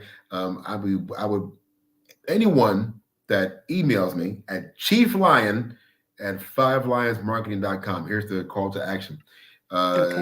If you email me, email subject line checklist at chieflion@5lionsmarketing.com. I will send you free of charge my ultimate client acquisition checklist, which, if you follow it, can help you double or even triple your business in the next 90 days. That will be absolutely free for anyone who emails me at chieflion@5lionsmarketing.com with the subject line checklist. All right, Chief Lion. Oops. I just created that banner just for you. Look at you. Look at you skills. I love it. Yep. Producer, Cordelia Gaffar. Thank you so much for being on the Black Business Network. And we'll have you back. Absolutely. We'll have you back another time to speak. I appreciate it. Thank you very much for the invitation, and good luck out there, everybody. Keep it moving. Thank you. Genius is coming. So this is a reminder that the Black Business Network our mission is to raise funds for high school seniors going to college or K through 12 entrepreneurs. This expo is a fundraiser for students. You may go to www.blackbusinessexpo.com, blackbusinessexpousa.com to donate to the scholarship fund, or use the Cash App, which is the $BBXUSA. Our goal is to give laptops and up to $5,000 to 10 students. Students can register online at www.blackbusinessexpousa.com. Every dollar counts, so we want to remind you to donate to the scholarship fund.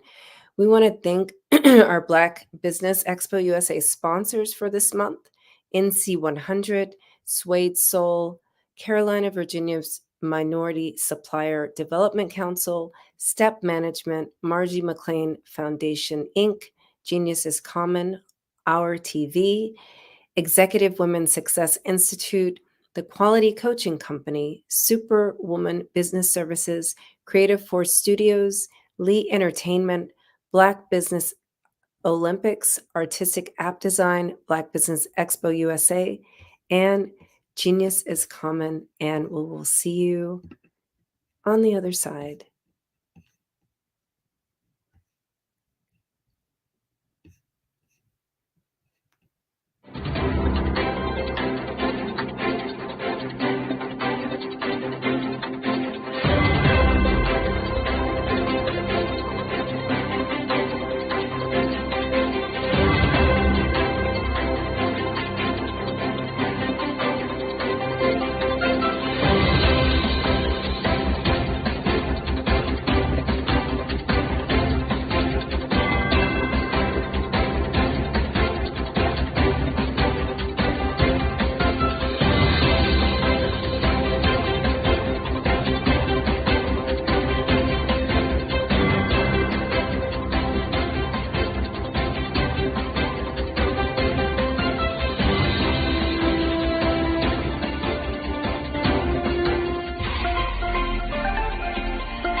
Dr. Eric Kelly III and a host of phenomenal speakers from all around the globe for this 7-day virtual event that you don't want to miss.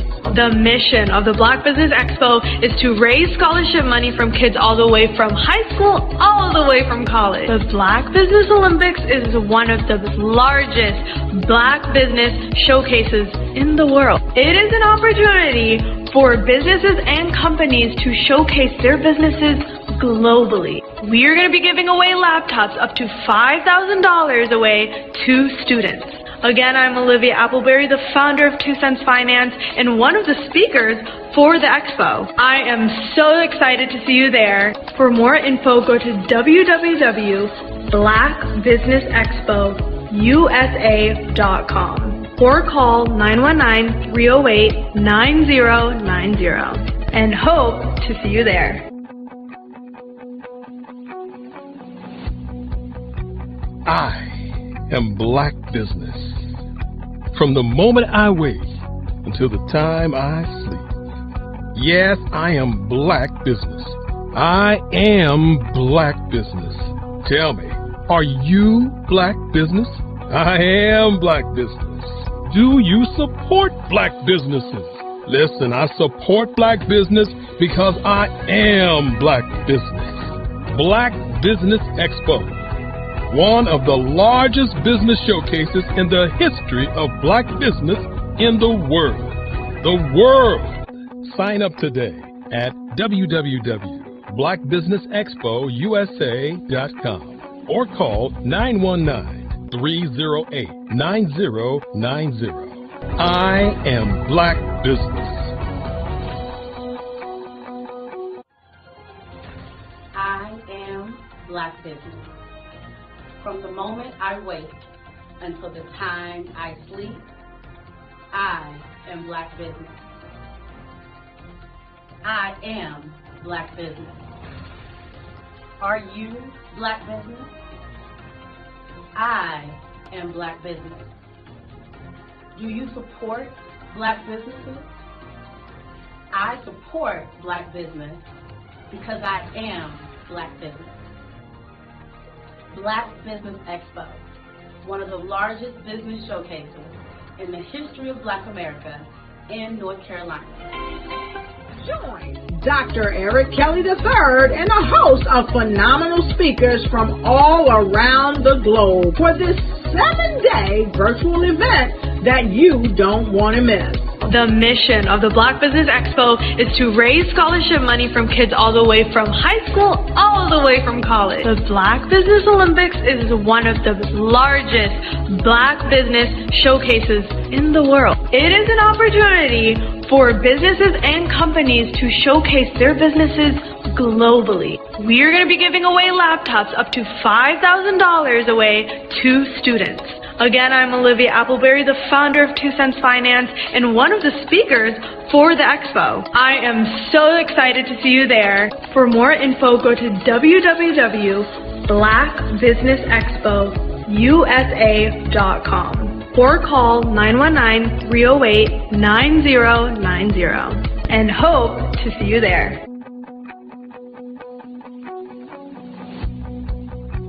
I am Black Business. From the moment I wake until the time I sleep. Yes, I am Black Business. I am Black Business. Tell me, are you Black Business? I am Black Business. Do you support Black businesses? Listen, I support Black business because I am Black Business. Black Business Expo, one of the largest business showcases in the history of Black business in the world.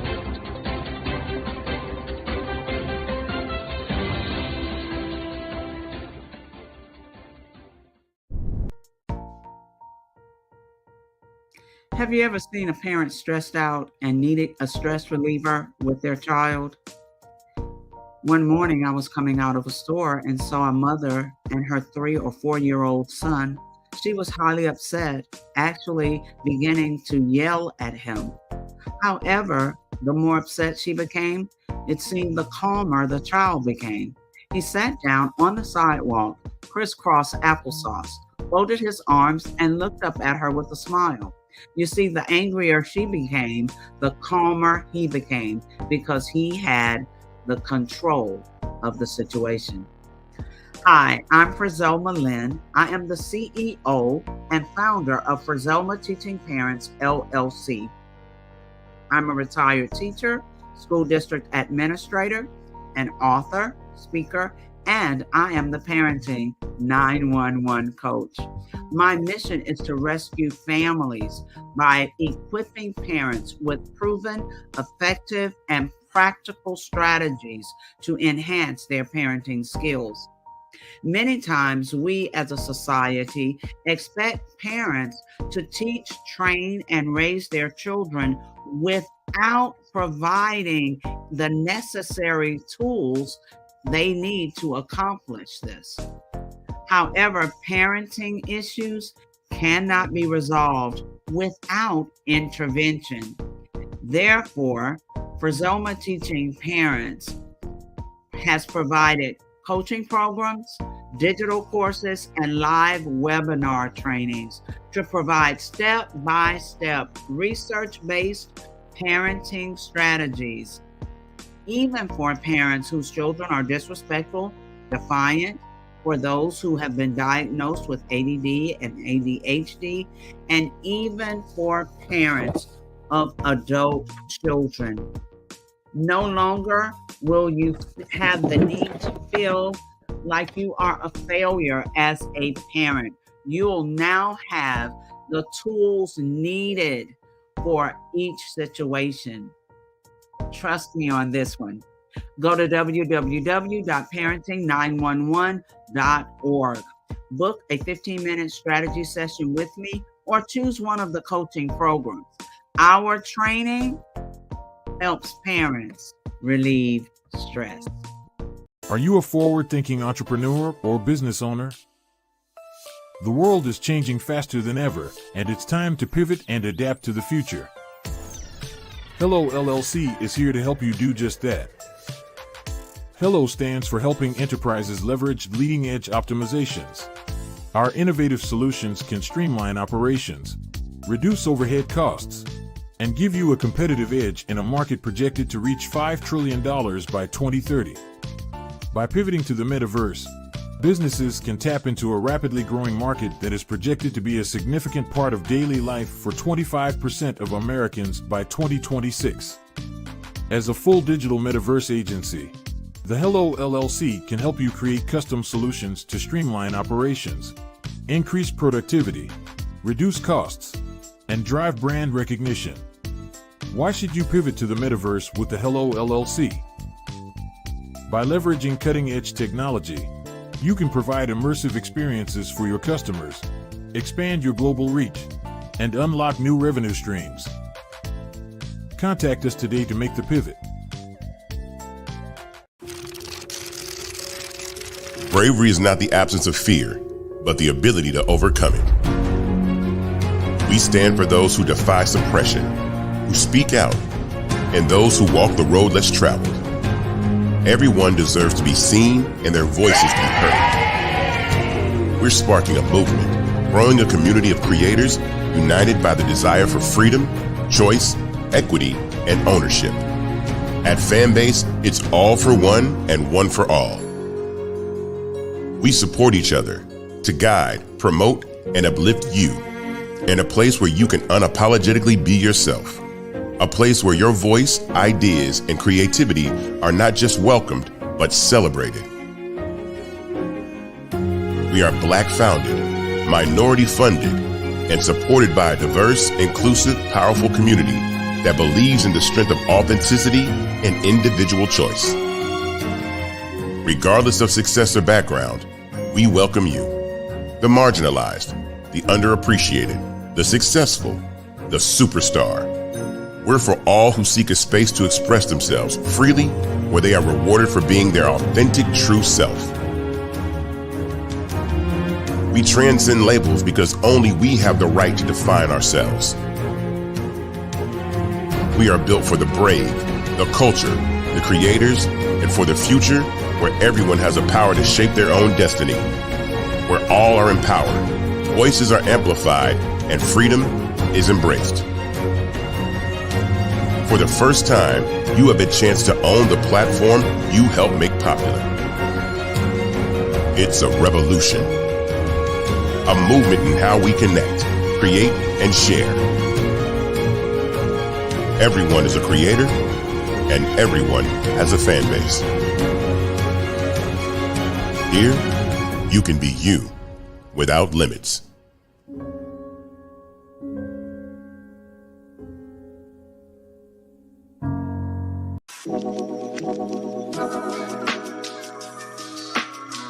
The African company and the African CEO is making a conscious decision to bring on someone external to the continent versus bringing on someone who is from Ghana or Kenya or South Africa. And so the skill sets of the people that we take through our executive leadership training program and ultimately on the placement, obviously have to be extremely high caliber. So what we look for are corporate executives at the vice president to C-suite level, as well as Black entrepreneurs. When we look at the Black corporate executives, we're looking for some very specific skill sets, whether that be around supply chain, sales and marketing, engineering, product development. We want our folks to be able to add immediate value to the corporate board, right? And the other thing is, even if they don't necessarily have specific industry experience, they're bringing a diversity of thought.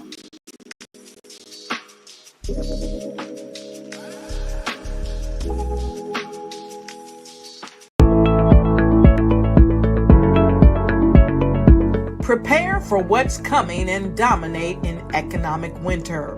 Stand strong and thrive by showcasing your great products and services globally through the Black Business Network and Black Business Olympics. The Black Business Network has showcased over 2,000 companies with over $7 billion in sales each year. Over 10 million attendees have viewed the rebroadcast each month. Through the Black Business Olympics, unique styles of business training and mentoring are turning students into business owners and entrepreneurial warriors who will dominate in any economy. Gain the ultimate advantage of the Black Business Olympics, 7 days of unbelievable topics and speakers speaking around the globe. Donate your time and experience to provide expertise and scholarships to students worldwide and change the world. Now, more than ever, new insights, tools, strategies, and capabilities are needed. This is your chance for a major presentation to the world. Fill out the form and join the more than 2,000 speakers who have presented to over 200 countries. Join the Black Business Network streaming live into the metaverse, STEM City, Black Multiverse Enterprises, Hulu, Amazon, YouTube, iHeartRadio, Apple, Facebook, LinkedIn, Pod TV, IBM TV, Spotify, and Google Podcasts. Sign up today. Spaces are limited, and we will see you there.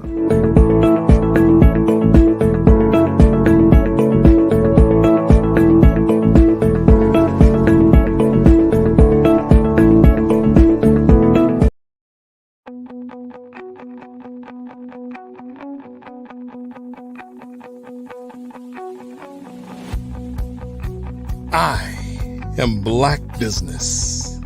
From the moment I wake until the time I sleep. Yes, I am Black Business. I am Black Business. Tell me, are you Black Business? I am Black Business. Do you support Black businesses? Listen, I support Black business because I am Black Business. Black Business Expo, one of the largest business showcases in the history of Black business in the world. The world! Sign up today at www.blackbusinessexpousa.com or call 919-308-9090. I am Black Business.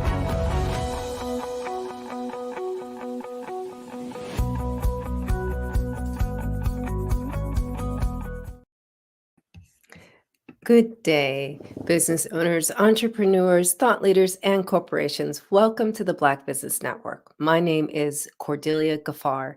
I am your business moderator for this edition of the Black Business Network.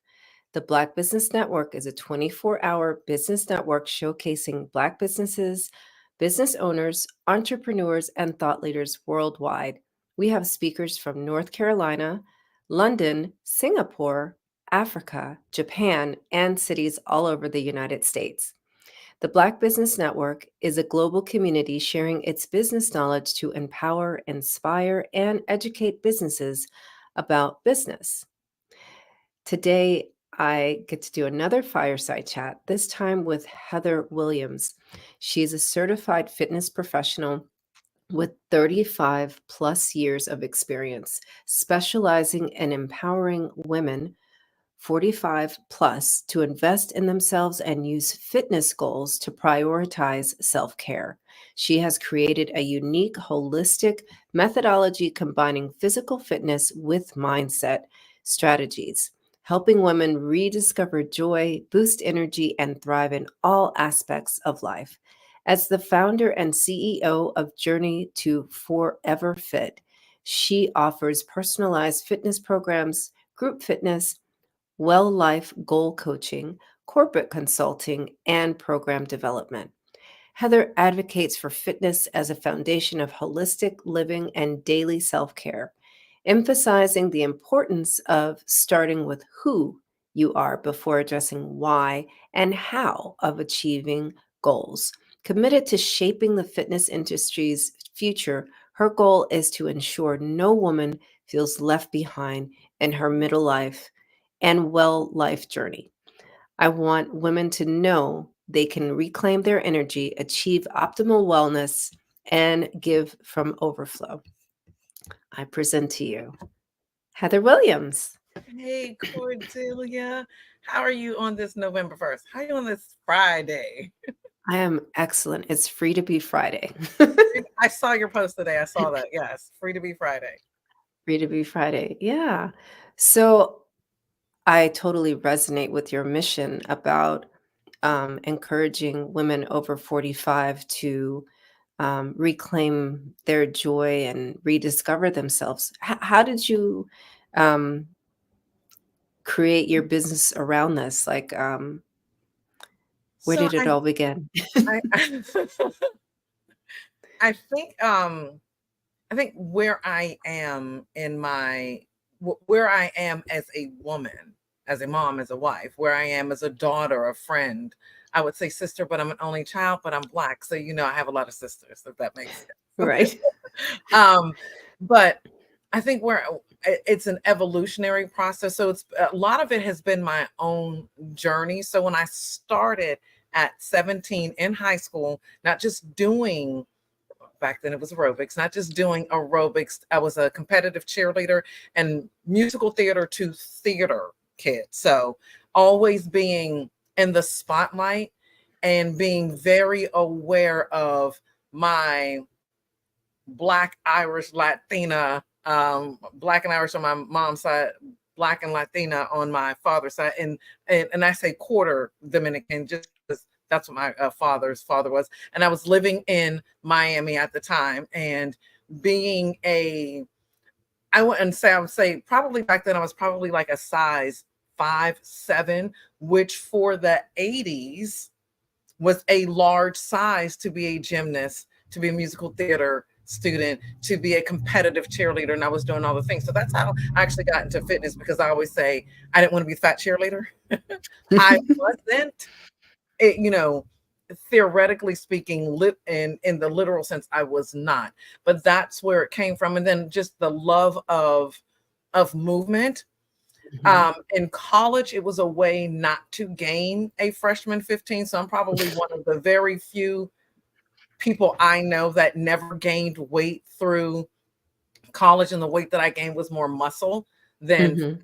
So it was a very deliberate. I was making very deliberate choices. I was in the theater, but I was dancing with a dance fitness group, and so that kept me active. And then persistence. Like when anyone asked me about my success in my business and longevity, I always say it was not motivation. Because there's some days she wakes up, she's not motivated. That happens. Yep. But my consistency has come from being persistent. And so within that persistent of my own personal goals, I also realized, oh, but wait a second, I could actually make a living doing this. And that shifted. And then being late teens, early 20s in spaces with women who were decades older than I am, and then leading them, my mindset, even though I would say I probably could not articulate it in my early 20s, but my as a matter of fact, I'm gonna take that back. I know I couldn't, because at one point I said that I was going to stop teaching group fitness classes or aerobic classes when I was 30. I made that announcement at 25. When I was 30, and I was just going to be a personal trainer and figure it out from there. And I was my alma mater is American University, and I was an adjunct professor in the health and fitness department during that time. I'm just going to, maybe I'll just be a professor or something like that and do personal training, because 30 is so old. And who teaches aerobics? The things we don't know that we don't know. And then you hit 29 and you're like, oh, good Lord, why would I stop? Meanwhile, all of my mentors were in their 40s and their 50s, still doing the thing that I was doing and doing circles around me while doing it.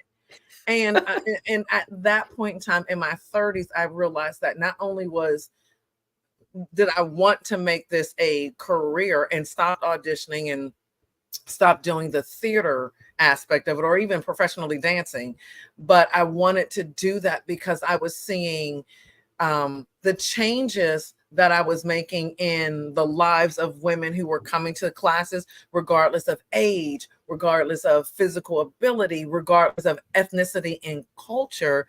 But I was also seeing myself as what I didn't have in the early part of it. So now I'm speaking of in the 90s, but I had started my fitness and I had started my interest in aerobics in the 80s.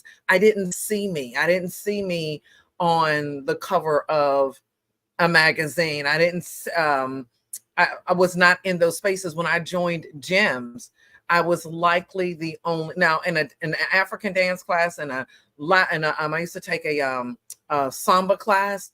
Of course, there are women of color, but in a more traditional gym space, I didn't see enough of me per se. And then just evolving into wanting to be that example, and then realizing that fitness for me, I guess it is really and truly supposed to be my purpose, because I was a child who walked early, so I wore corrective shoes.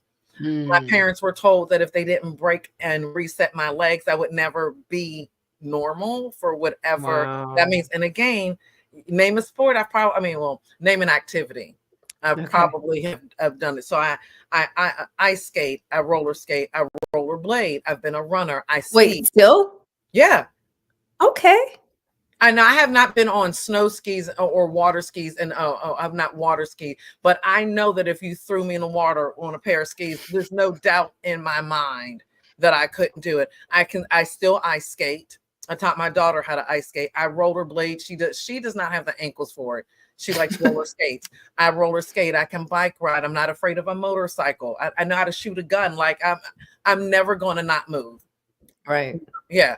So I know how to do all of these things. And with that, learning how to attach a particular goal to it, learning the importance of varying the way we move our bodies and we think of it. So I tell my clients now, don't just think of the structured workout. Think about moving your body. I will honestly tell you, I've said this to you 1,000 times. I will keep saying it until the Lord reels me in, that I really do believe that when you start integrating whatever goal, but specifically a fitness goal, to not just your daily activity, your daily routine, think of it as daily self-care, but also the foundation for your confidence. So if for example, when I stand, and you can see this when I get tired, I have hypermobile ankles, shoulders, and hips, but with my feet, they'll do this. So you're talking about someone who's had to learn how to do back handsprings with feet that want to do this. You're talking about somebody who's learned how to dance on point with feet that want to do this. So when I reach back, every physical stride that I've made has increased my level of self-awareness and confidence. That's how that philosophy and I guess mission has come. So when women tell me, well, Heather, I want to work with you because my goal is to wear the bathing suit. I'm like, well, go buy a bathing suit now. I can't wear a bathing suit. Well, don't they? Some manufacturers said you could because they made it in your size. And that's what we work. Because what happens if you go through this process and it's your number gets pulled and you're not here and you're looking down at yourself and somebody's eulogizing you and they're going, oh, poor Sally. And she never got to wear that bikini. Sally, go put the bikini on. Yeah. Right? Put the bikini on.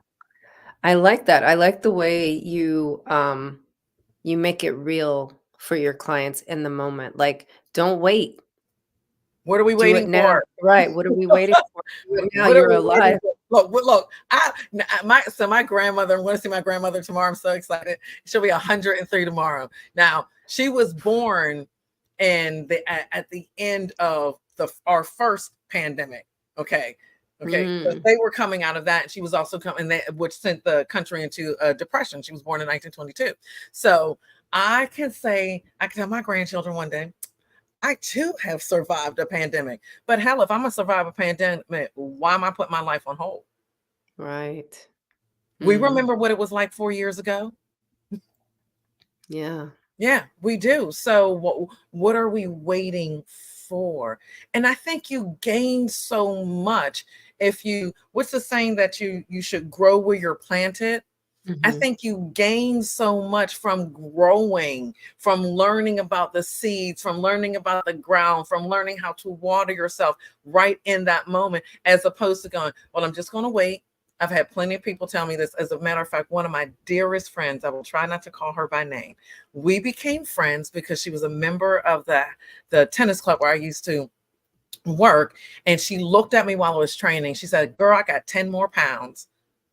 And then I'm coming to you. I'm like, coming to me for what? She said, I'm going to start taking your classes and I want to do some personal training. So when I finished my client, I found her and I said, you better come with me now because I don't know if I'm going to be here by the time you get to your 10 pounds. She's like, where are you going somewhere? I'm like, I can't tell you how long it's going to take you to lose 10 pounds. We need to work now. You're taking my class right. And I was changing in the locker room. I'm like, you're taking my class today, right now. Do what you can. And we have been friends ever since. Yeah. Yep. There are two things I'm hearing there. Actually, I'm hearing many things there, but I want to address that. Um, I guess I want to ask a question here. Do you think it's fear that really tells these women that they need to wait? It Or is. what is it? So it's interesting that you say that, because when my mother's having her fear moment, I remind her of something that she used to say many years ago, that people latch onto fear because it's warm and fuzzy. It's familiar. It's what they know. So even in a situation that is uncomfortable, the fear of the unknown. Well, what happens to me when I leave? What happens to me when I go outside? What happens to me if I leave the job, the relationship, or flip of that? What happens to me if I stay and really put in my all to get the promotion? What happens to me if I stay and work in my relationship? What happens to me if I allow myself to believe in me and believe that I'm worthy enough to have a healthy relationship? It's the fear of the unknown, but it's also that we're not really given the tools either. We're given a quick fix. Well, if you do this, 5 tips, and if you do this, but we're not, for example, when I am coaching someone, and I take them through these 5 steps, the second step is the why. We get down and dirty with the why. I'm not just saying, okay, Cordelia, now I want you to get clear on your why. Why does this goal mean this to you? I'm asking you, like, okay, what can't you do right now? Or what do you believe you can't do right now because you haven't accomplished the goal that the goal was going to give you? And we work from there. And then we start creating small step action plans around that. So now the fear is no longer a part of the conversation. And I have learned through trial and error that sometimes you can't get someone to be aware of their fear and face it. Those are not synonymous. Like, you can have an awareness that, yes, I'm afraid to sleep in the dark. But facing it means tonight's going to be the night that I sleep in the dark. Well, tonight might be the night that there's dim light, not darkness. So now we're setting you up for a win because there's dim light. You ain't sleeping with all the lights on. Okay. And you're finding a new comfort zone. And if the goal is to get you to the point where you're sleeping in darkness, maybe the darkest your room ever gets is you turn it on a blue light, or the darkest your room ever gets is that you turn on the YouTube sleep channel. Okay. So there's such a ambient thing. light. That's good to know. Yeah, there is. There's ambient light, but it's not bright. So you've won, and now you've reached that point. Okay, so that's a level of success. Now, how do we keep building on that? And we may have to shift to total darkness. And you may find that total darkness is no longer necessary, because all the way through your awareness, you're learning more about yourself. But you're not waiting to be happy. You're not waiting to the moment to sleep in darkness to be happy. Right. Yeah. So And that's you where can the do whole that today. holistic aspect comes from. Yeah. So we get in the weeds. I remember once I had a male client of mine say he was going through something physiologically. And I'm like, I finally said to him, what color is your urine and what does it smell like? If you could have seen, that was his face. He was like, my what? I was like, because I'm thinking that the medication that you're on and the lack of hydration and some of the other things that you're drinking, that may be what you're going through. But I'm not your urologist. Let's have this conversation with your urologist. So he went and he had some blood work done and he had his urine done, and he clearly wasn't dehydrated, but he wasn't hydrating enough for the amount of medication that he needed to take at that time. And it was showing up in so many other aspects of him physically and physiologically. So we get in. Let's talk about hydration though. So what is it? Let's see. How can we do this?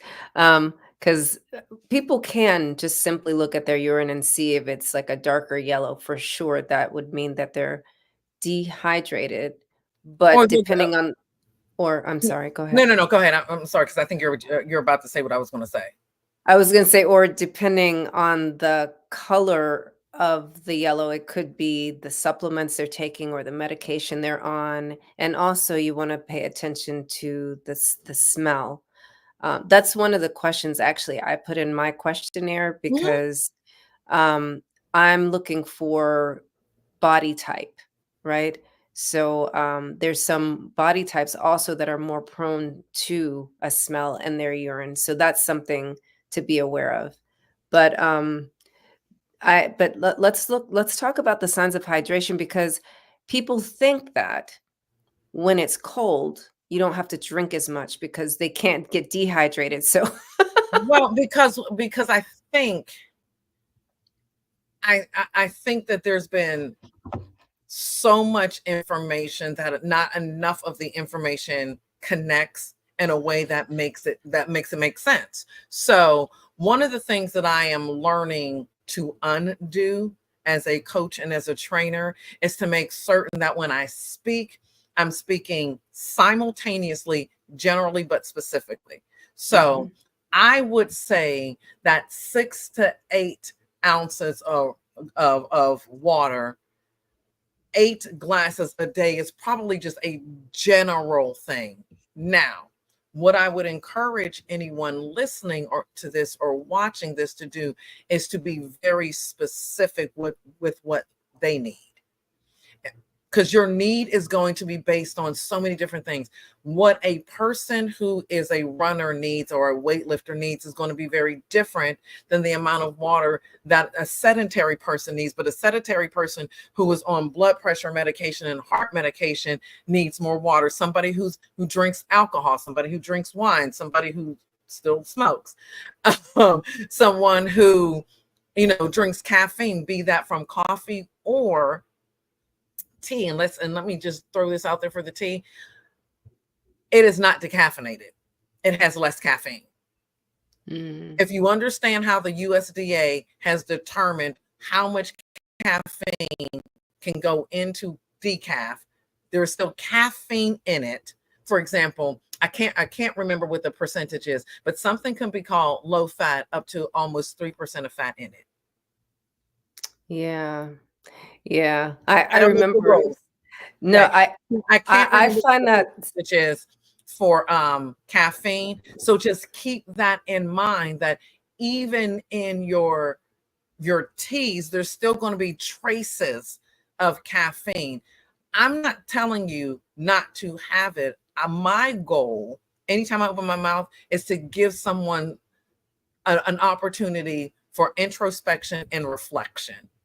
How can I use this information? How does this information relate to me? Does it even relate to me? And then move forward. So I think I said this the last time we connected. I like data. I do. I just do. And so get the blood work done, have the urine sample done, have the hair done, and then find out whoa. Tell us about this hair. What can we do with and our I don't hair? mean, we're not dropping in, although they do a porosity test, but not to type your hair if you're 4C or 4B or anything like that. There's a way that you can take a hair sample the same way they do it as a drug analysis. They can tell, are you hydrated enough through your hair? So there are ways for you to find that out. But typically it's done for women. It's done with a gynecologist for a male, or an internal medicine doctor for a male or female. Excuse me, for a male would be a urologist. Go have your urine sample. Okay. And tell your doctor why. Don't just go willy-nilly. Yeah, I heard this interview. She said for me to go have my urine sample, but I don't remember why. You are looking right in this part of our conversation. It's about hydration. It's also about what you may be missing, because sometimes when we're not hydrated, so we take these supplements. I like to supplement at night, by the way. I encourage my folks to supplement at night. Okay. Most supplements are water soluble. They're coming out through your urine. You know, Mm-hmm. we don't go as much. I'm not saying we don't get up in the middle of the night, and the girl's menopausal, so she gets up in the middle of the night to go to the bathroom. But I like to take my supplements at night because my body is also in rest and recovery mode. Mm-hmm. So I'm not going to go through it. So while my body is resting and recovering and healing from whatever stresses, be they good or bad, that I've put it through that day, I have found that that's just a good time for me to take it. So it's a part of my nighttime routine. Mm-hmm. And I have a little bit of, water, and I keep water on my nightstand. But at the same time, I just find that it's not flushing through me. And it's like I've already taught a class. I was sweating. When we finish, I'm Right. going to the gym to get my workout in. And so if I'm sweating and going to the bathroom and drinking, I'm literally just, all of that is coming through. If I take it at night, my body is going to use what it needs. Wow. Thank you for that. That's really interesting. And so, as far as supplements go, I want to say about 7 years ago, I started taking calcium, magnesium at night Mhm. because I noticed that calcium, magnesium puts me to sleep. Oh, okay. So I said, let me just do this at night and that'll be my sleeping pill, right? But I didn't realize what I was doing to build up my body by taking my supplement at night. Mhm. Now, if for folks who are not, I'm going to say, that physically active, if you're relatively sedentary, it's not going to make a difference, but you do want to make certain that you are getting good quality supplements that you're not flushing through, and all you do is just read the label. Mhm. Do a little research on the internet.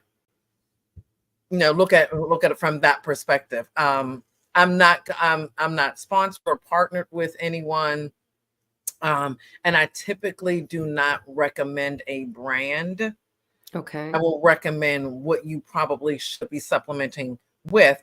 But again, your blood and your urine, and if you decide to go with your hair, I remember you could even do your nail. Well, I can't because I do dip on my nails, so I can't. But I remember this is many years ago. I was sitting in sauna, and I had my goop on my face and my top wrapped around my hair, and I'm in there, and the ladies, and we're just chit-chatting away, and I had brought in some water. Someone said, it is rather hot in here. I said, I've noticed that this was during the period where on Fridays, I used to teach 3 classes back to back. And by the 3rd class, my hands, you can't really see it here, but my hands, my fingertips would go white, completely white. Well, it had to do with really being anemic. But at the time I was either vegetarian going to vegan or completely vegan. And there's a woman, love her, Candy. So she's like, your hands are cold. And I'm like, yeah. She was like, but we're in the sun. I said, yeah, doesn't matter. I said, if my hands are cold, my feet are warm, and vice versa. It's rare if my hands and feet are ever warm at the same time, regardless of the year, or it doesn't matter. And she says to me, what is your blood work saying? And at the time, I wasn't getting my blood work done as regularly as I am now. I said, oh, I don't know. I said, but my GYN is one of my clients. I'll ask her, we'll just go get some blood work done. And she said, well, I think it's called Ray's syndrome. She said, I think you may have Ray's syndrome at the beginning of that. And she starts running through this list. She's is a retired registered nurse, but she wasn't retired at the time. And so we're going through this whole thing. I'm like, oh my God, that's it. And she said, when you stand up, does this happen? I'm like, oh my God, like, how do you know? And so she's like, well, she gets up and she gets me something like a little vitamin C pack to drop into my water. She said, because you're going to need the electrolytes and you're going to need that little boost of sugar. And I'm not going to take the sauna away from you, but these are the things you need to do. And she goes, oh, and by the way, for as much as you work out, you probably need some animal fat, but I'm going to leave that to you. And I was like, oh, how dare she? I'm vegan. I'm vegan. Okay. Now, mind you, I'm going to be 100% with the people. I was vegan because I don't like wide hips. So I was thinking my hips narrow. That's the only reason why. I'm not even going to lie to you. It had absolutely, because I was already eating good quality meat. We spend a lot of money on our groceries. So it wasn't even about that. It was about, oh, okay, I'm trying to keep this size 6. And yeah, and I was experiencing at the time an injury from running. Mm-hmm. And my running keeps me really, really lean. And I was experiencing that, an injury. And so I was teaching, but I was walking, and I think that's when I discovered the elliptical, like for Mm-hmm. myself. I had not discovered it. I'd been using it for my clients, but I think that's when I discovered it for myself in indoor cycling. So long story short, I get my blood work done, and the phlebotomist says to my GYN, "Is this a marathoner?" She's like, "Oh, it's my trainer, and she's this and she's that." And it was like, there's all kind of things going wrong that she's doing against her body. And that's how I ended up eating meat again. Now, this is not to say to anybody who's vegetarian, anybody who's vegan, you have to know what works for your body. And that was, as a Baptist minister would say, that was not God's will for my life. And I'm just going to leave it at that. But that's a very individual thing, because I work with, in terms of clients, I have worked with people who are vegetarians, who are 100% vegan, who are raw. Mm-hmm. So yeah, I think this is another reason to get your blood work and urine work done, so you'll know what's right for your body type, and and be curious about what your body needs, and listening and paying attention to its needs. And Yeah. listening. It's funny you would say that, because I do a weekly email, fitness email, and I was working on the edit today, and this week's topic is your body's talking to you. Are you listening? Mm-hmm. And I'm speaking about it from a stress point, because we do things to our body, good, bad, and sometimes indifferent. Mostly indifferent. Yeah, that cause our bodies stress. So exercising is good, and you can do it every day, but it's what you're doing. It's not just the action, it's the activity. What are you doing?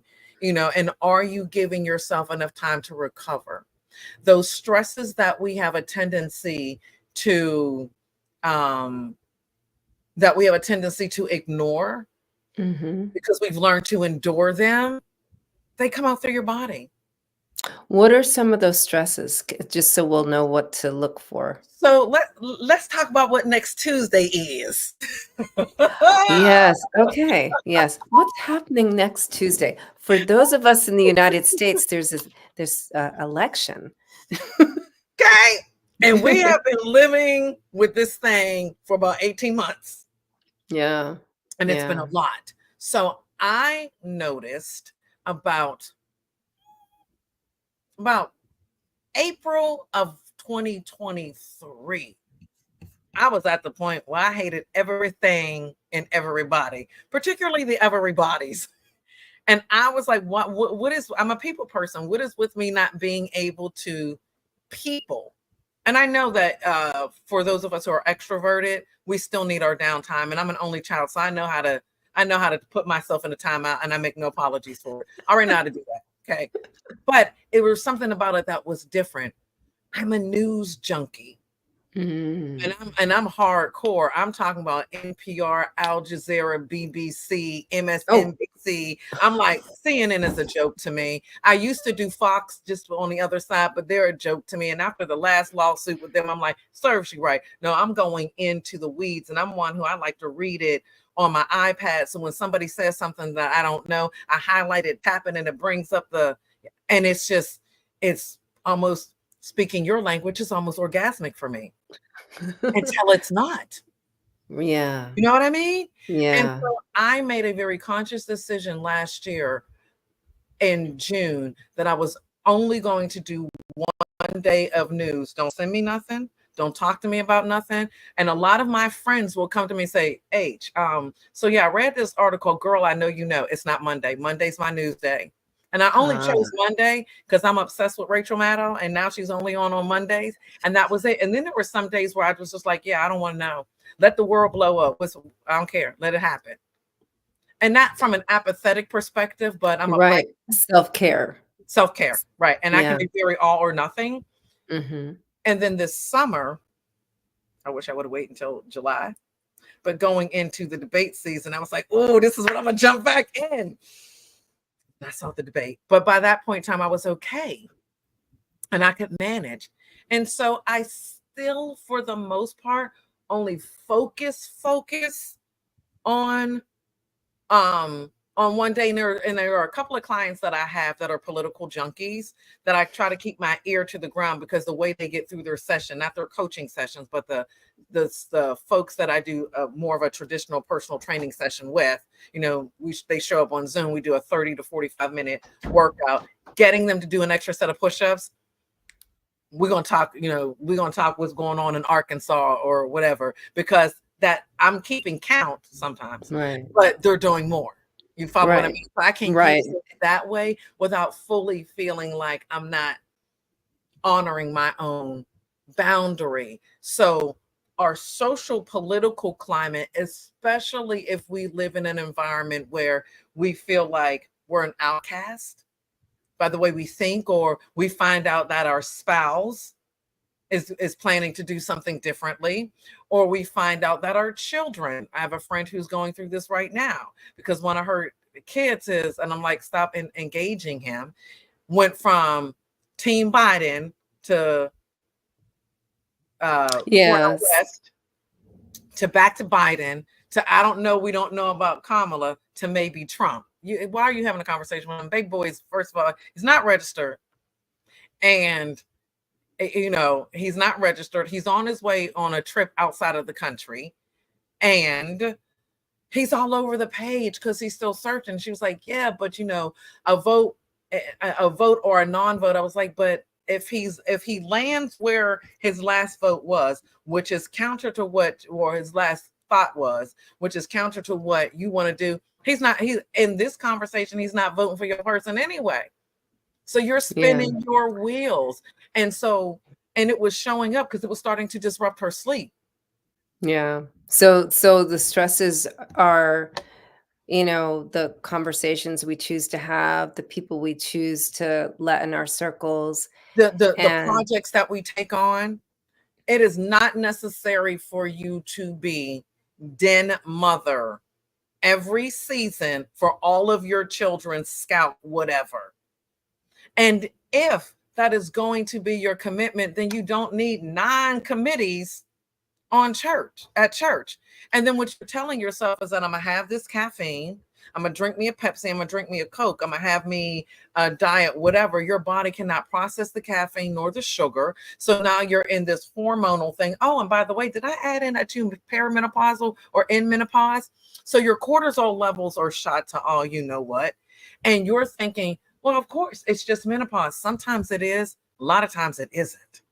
Yeah, that's a lot to consider, and I want people that are listening and that are benefiting from your knowledge in this conversation to know where they can subscribe to your newsletter, because I am a subscriber, and I really enjoy it. So how can people connect with you and get access? So if I was going to say, I normally do like a trigger, like comment this and you can join that. But if you go to my website, Journey to Forever Fit, and it's the word journey, the number 2, the number 4, ever fit.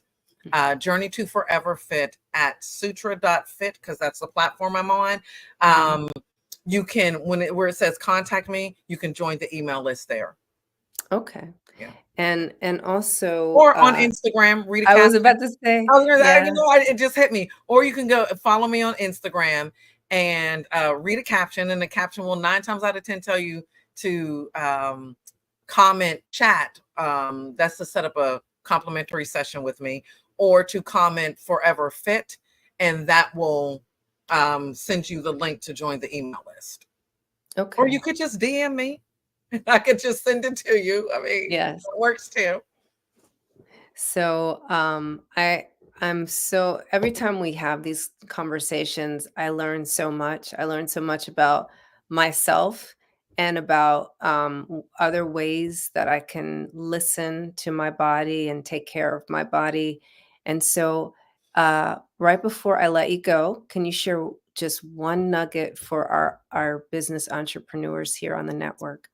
I'm going to say that this will work for any and everyone listening, but I'm going to speak specifically to anyone who has the word coach in what they do. Y'all are doing the most. And if you suffer from imposter syndrome, I'm going to say where it's likely coming from.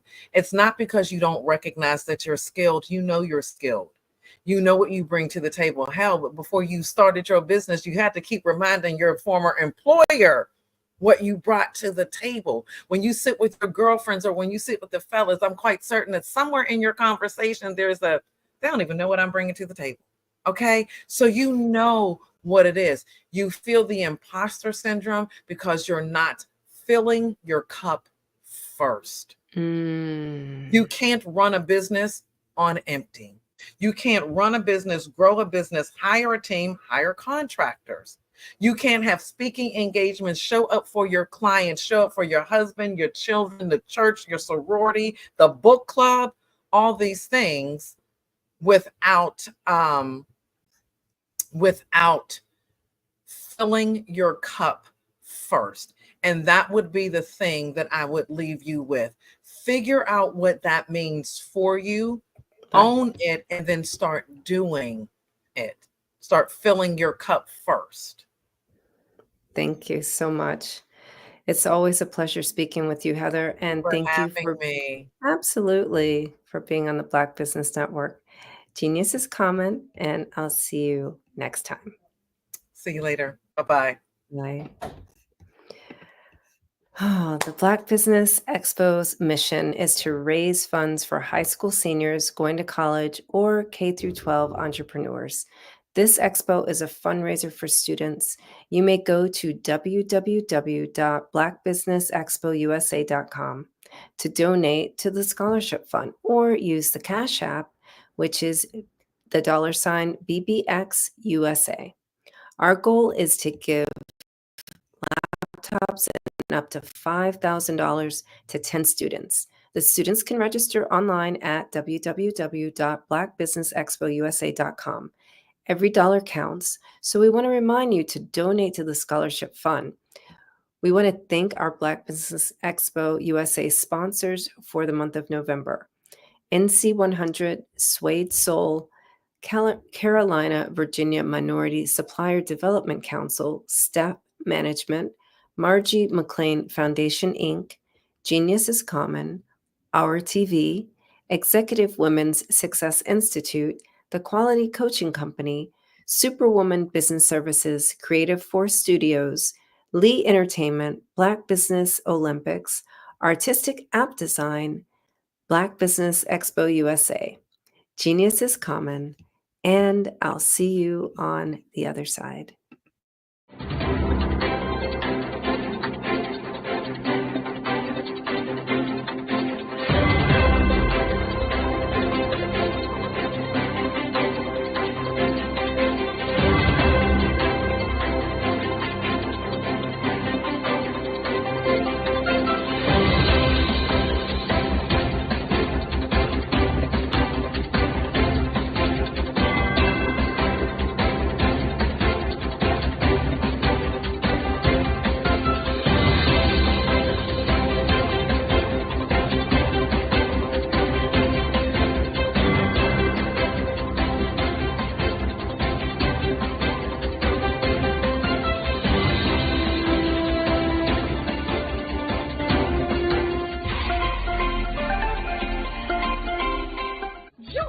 Dr. Eric Kelly III and a host of phenomenal speakers from all around the globe for this 7-day virtual event that you don't want to miss. The mission of the Black Business Expo is to raise scholarship money from kids all the way from high school, all the way from college. The Black Business Olympics is one of the largest Black business showcases in the world. It is an opportunity for businesses and companies to showcase their businesses globally.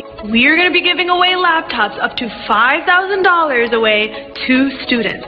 Again, I'm Olivia Appleberry, the founder of 2 Cents Finance and one of the speakers for the expo. I am so excited to see you there. For more info, go to www.blackbusinessexpousa.com or call 919-308-9090 and hope to see you there. I am Black Business. From the moment I wake until the time I sleep. Yes, I am Black Business. I am Black Business. Tell me, are you Black Business? I am Black Business. Do you support Black businesses? Listen, I support Black business because I am Black Business. Black Business Expo, one of the largest business showcases in the history of Black business in the world. The world! Sign up today at www.blackbusinessexpousa.com or call 919-308-9090. I am Black Business. I am Black Business. From the moment I wake until the time I sleep, I am Black Business. I am Black Business. Are you Black Business? I am Black Business. Do you support Black businesses? I support Black business because I am Black Business. Black Business Expo, one of the largest business showcases in the history of Black America in North Carolina. Join Dr. Eric Kelly III and a host of phenomenal speakers from all around the globe for this 7-day virtual event that you don't want to miss. The mission of the Black Business Expo is to raise scholarship money from kids all the way from high school, all the way from college. The Black Business Olympics is one of the largest Black business showcases in the world. It is an opportunity for businesses and companies to showcase their businesses globally. We are going to be giving away laptops up to $5,000 away to students. Again, I'm Olivia Appleberry, the founder of 2 Cents Finance and one of the speakers for the expo. I am so excited to see you there. For more info, go to www.blackbusinessexpousa.com or call 919-308-9090 and hope to see you there. I am Black Business. From the moment I wake until the time I sleep. Yes, I am Black Business. I am Black Business. Tell me, are you Black Business? I am Black Business. Do you support Black businesses? Listen, I support Black business because I am Black Business. Black Business Expo, one of the largest business showcases in the history of Black business in the world.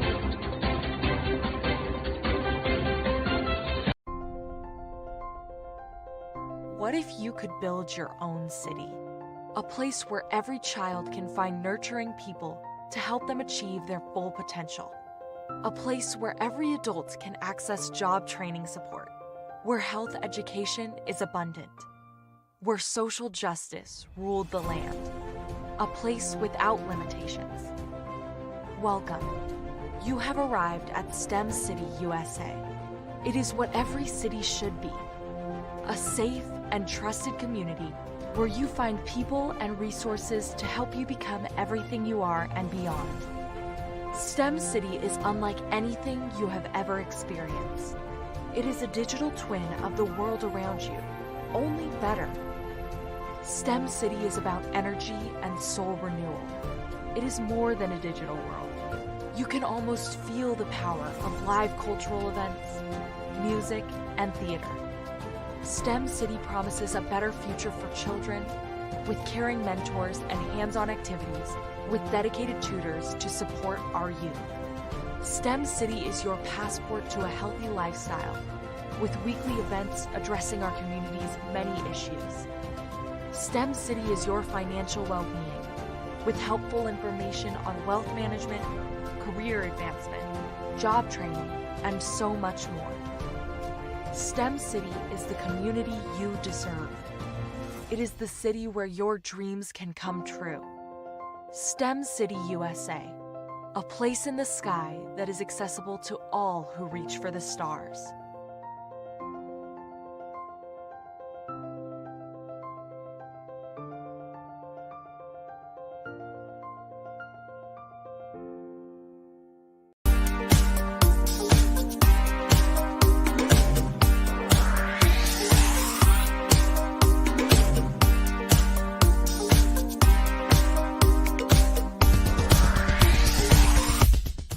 I grew up in Flint, Michigan during the 60s, and as a child, I can remember the civil rights movement.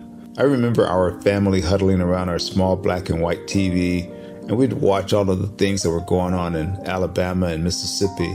Some of my older cousins were active in the movement, and each week we would have a large Sunday dinner with the extended family, and they would come back and tell us about all of the things that they had seen and done. As a child of about 8 or 9 years old, I always wanted to grow up and be a part of the movement, but by the time I became of age, it was all over. All of the marching was done. I always felt left out, that I didn't get a chance to participate in the civil rights movement. But little did I know that God had another plan for me as a computer instructor and database developer. But even then, it bothered me that I didn't see many people of color in my classes. That is when journalist Dr. John Ray introduced me to Dr. Joel Dudley Sr. and Dr. Eunice Dudley of Dudley Products, who had been mentored by the millionaire S.B. Fuller. Through Dr. Dudley, I was introduced to Dr. Lafayette Jones, past Vice President of Marketing for John H. Johnson of Johnson Publishing, and his wife, Sandra Miller Jones, who was the Vice President at Quaker Oats, and together they created SMSI, a national marketing firm. Dr. George C. Frazier of FrazierNet and the Power Networking Conference, Dr. Jackie Mayfield of ComproTax, founder of the largest Black-owned income tax service, and even billionaire Michael B. Roberts. They all believe that the way to close the wealth gap is through entrepreneurship, because we as a people had to overcome slavery, and secondly, obtain our civil rights to be able to eat in any restaurant or stay at any hotel that we wanted. But the third piece is economic equality. And now I am also convinced that we must become entrepreneurs, and to do so we must embrace technology and a strategy of global networking. That is why I created Every.Black, to use my vast experience as a computer instructor to teach entrepreneurs how to use technology and artificial intelligence in business. Every.Black members are listed in our online website directory, promoted in our digital newsletter, on our social media, and on our podcast. And we also conduct weekly virtual mastermind meetings where we read positive books, learn from the experts, while networking with like-minded individuals from around the world, educating them about every aspect of becoming a successful entrepreneur. That is what Every.Black is all about. Just go to www.every.black to take the AI and tech classes you need, to register for our mastermind meetings, and to join the Every.Black family. Visit us at www.every.black and sign up today. Just go to every.black, every.black. No .com, no .net, just every. Bravery is not the absence of fear, but the ability to overcome it. We stand for those who defy suppression, who speak out, and those who walk the road less traveled. Everyone deserves to be seen and their voices be heard. We're sparking a movement, growing a community of creators united by the desire for freedom, choice, equity, and ownership. At Fanbase, it's all for one and one for all. We support each other, to guide, promote, and uplift you, in a place where you can unapologetically be yourself. A place where your voice, ideas, and creativity are not just welcomed, but celebrated. We are Black founded, minority funded, and supported by a diverse, inclusive, powerful community that believes in the strength of authenticity and individual choice. Regardless of success or background, we welcome you, the marginalized, the underappreciated, the successful, the superstar. We're for all who seek a space to express themselves freely, where they are rewarded for being their authentic, true self. We transcend labels because only we have the right to define ourselves. We are built for the brave, the culture, the creators, and for the future where everyone has a power to shape their own destiny, where all are empowered, voices are amplified, and freedom is embraced. For the first time, you have a chance to own the platform you helped make popular. It's a revolution, a movement in how we connect, create, and share. Everyone is a creator, and everyone has a fan base. Here, you can be you without limits.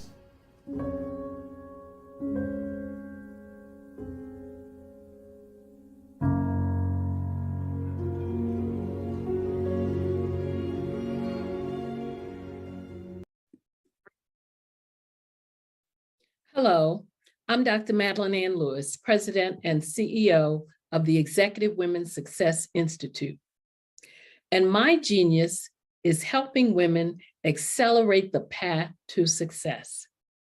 You know, I was blessed to have strong women in my life who encouraged, motivated, and pushed me to do my best and to never even think about giving up on my dreams.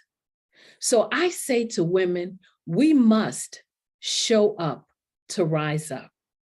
We have talents and potential, but who will see them if we don't speak up and get noticed? I know that women are a tremendous resource on this planet, and there is nothing more fulfilling than helping a woman tap into her full potential. I do this because I want to be a part of helping as many women as I can to show up, to rise up. I do this because genius is common. Did you know women represent just 3% of Fortune 500 CEOs and less than 15% of corporate executives at top companies worldwide? Have you wondered what the secrets are to getting into the top ranks, whether in the private or public sector? Do you want to figure out how to stop being held back in your career or passed over for promotion? Then you're in the right place. Hi, I'm Dr. Madeline Ann Lewis, President and CEO of the Executive Women's Success Institute. I have decades of experience in the military, the federal government, and corporate America. And my mission is to help women succeed and tap into their full potential. I want to reach 1 million+ women around the world to become the leaders they are meant to be. So if you want to move into a management or executive level position, or maybe you are a female veteran transitioning out of the military into business entrepreneurship, then reach out to the Executive Women's Success Institute at 301-693-3284. Let us get you on the fast track to success.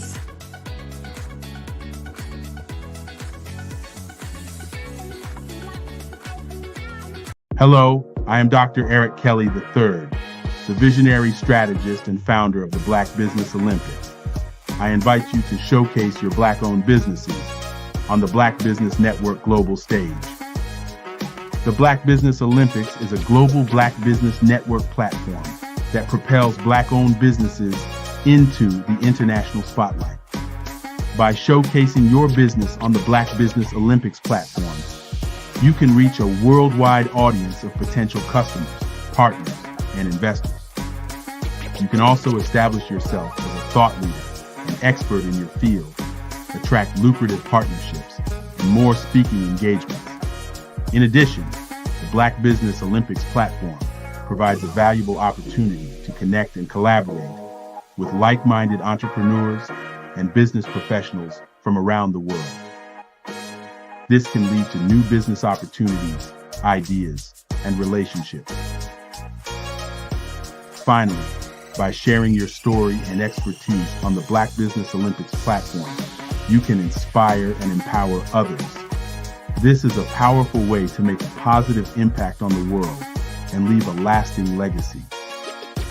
If you are a Black-owned business owner, I encourage you to seize the opportunity to showcase your business on the Black Business Olympics platform. It is a once-in-a-lifetime opportunity to make an indelible mark on the world.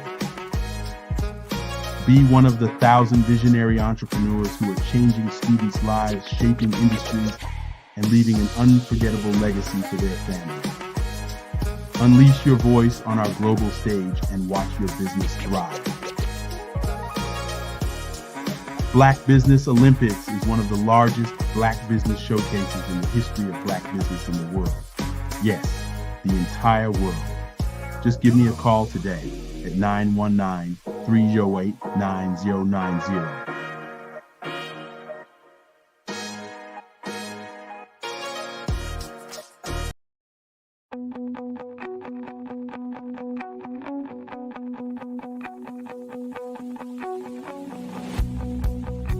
I am Black Business. From the moment I wake until the time I sleep. Yes, I am Black Business. I am Black Business. Tell me, are you Black Business? I am Black Business. Do you support Black businesses? Listen, I support Black business because I am Black Business. Black Business Expo, one of the largest business showcases in the history of Black business in the world. The world! Sign up today at www.blackbusinessexpousa.com or call 919-308-9090. I am Black Business.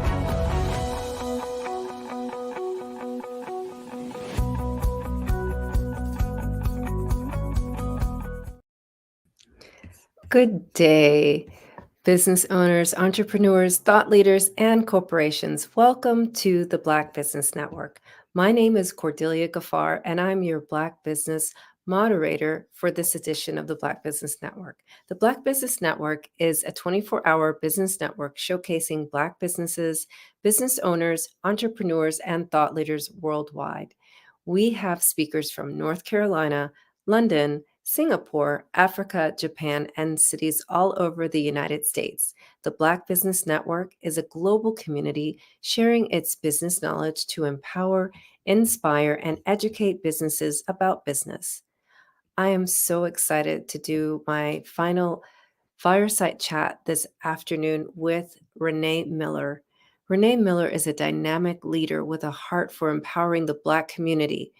As the CEO and founder of the Love Camp, Renee combines her sharp business acumen with deep passion for personal growth and transformation to integrate self-care practices that nourish their body, mind, and soul.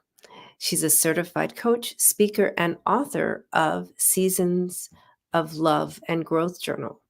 Renee's work is rooted in creating spaces for authentic dialogue, vulnerability, and healing.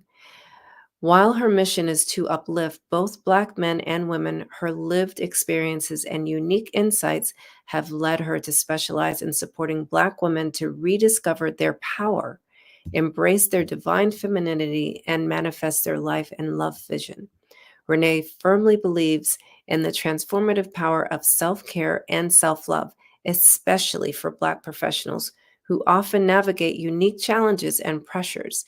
She emphasizes the importance of prioritizing mental, emotional, and spiritual well-being, as well as as a non-negotiable part of personal care. I present to you Renee Miller. Hi, Cordelia. Hello, Renee. Wow. You are a dynamic human being. You like what? I like her. Yes. I'm so happy to have you on here because we get to have a different kind of conversation in the professional realm. We don't, and I guess I've kind of been leading up to it with the different chats I've had today, right? With Heather, we talked a little bit about self-care, but now we get to talk about self-care and self-love and why is that important as a Black professional? Yeah, I love it. Yeah. I love it. Let's do it. So tell me, why is it important as a Black professional? So, I think at the end of the day, we are going and doing and being at a higher rate than I ever remember reading about, feeling, sensing, tuning into. And I think that between the external sensories, life in general, giving us a lot, we see ourselves smiling. I was thinking about this today. We see ourselves smiling on social media and, pictures and things. But I was like, how many of us are not stressed, overwhelmed, feeling away, dealing with stuff? And I would bet that there's very few of us. And so when we talk about being a professional, a Black professional, and dealing with all these factors, we really have to hone in and honor ourselves exquisitely so that we can even be able to deal with all of the things that come at us that we're either conscious of and or unconscious of. So I think it's just it's critical to put ourselves first. And I'll be honest, that's not something that is easy, and it's not something that you can, for me, put on autopilot. I have to tune in and intentionally make time for it. So it sounds like it's you have to create intentional practices. Is that what you're saying? Indeed. I think intentional practices, and I always say put it in your calendar, because if I leave it up to me to say I'm going to do it, it's hit or miss. Not because I don't want to, not because I don't think it's important, but it's just like when you're a professional, and then especially when you're an entrepreneur, it's easier to get so zoned in your work, and then it's zoned into your family responsibilities. And I have a client who I'm trying to get her to focus on herself in the equation, because she's strong mommy mode, which I love, but she doesn't take care of herself. I said, can we put you in the equation, in the happy space too? Can we make sure you're included? So I think being intentional and being very methodical about it. One of the things that I ask my lover all the time is, I'm like, in the morning, I'm like, what time are we going to the gym? That's what time are we going to the gym? Because then that way, if I have 6 o'clock or 6:30 in my mind, then I'll move things around that. And so that typically works for me, just as one healthy self-care routine. Yeah. So we're talking a lot about going to the gym and taking good care of our bodies. And so how does that translate to how we're relating to people when we show up? That's such a good question. I find that when we are in our peaceful, happy state, because we've done things that allowed us to take care of ourselves, we're just a different version of ourselves. And the thing is, I know most of us know that, but it's about being aware of seeing when we are and we are not. Because I find when I am taking exquisite care of myself, and I'm not just talking about my physical, but my mental, my emotional, my spiritual, I'm just a more grounded, happier, peaceful, less anxious version of myself, because I've nourished myself, and what people get is the overflow, not the depletion. And it took me years to understand that. Yeah. we running on empty, it just seems to be what's accepted and expected, especially as a business owner, as a professional. I think really definitely in the corporate space, the programming is you're a part of this machine. Correct. And you're a cog in that machine. And if that cog conks out or breaks, we replace it with a new one. But the expectation is you get it done, period. At the cost, irrelevant. The effect of how it spins over, irrelevant. Now, I do see some organizations attempting to do better at wellness and prioritizing. Even when I was at my former corporate management role, I was part of bringing in self-care practices and prioritizing well-being. But I have to agree with you. I think it's such a normal to just get it done. Like, and when you're a cog in a machine, you're not an individual. You're not heart, soul, spirit, mental. You are a role to fulfill in that organization's tasks. Wow. So was that your inspiration to write your book?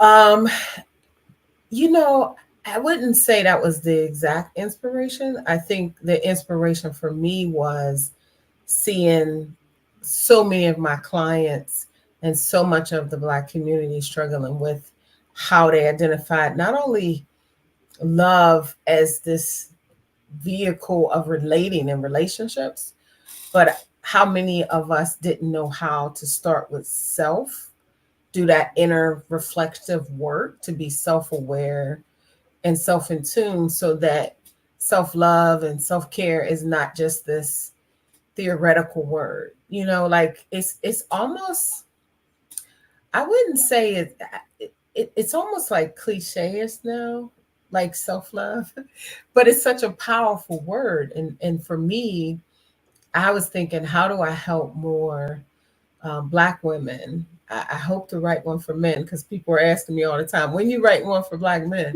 But my goal was, how do I help more Black women that are not aware of not putting themselves in the equation? And when you're a working professional, it's so easy not to put yourself in the equation. Like, and that sounds weird, but it's common. It's like people give themselves permission every day not to take care of themselves every day, but will take care of their husband, their child, their job, and leave themselves out.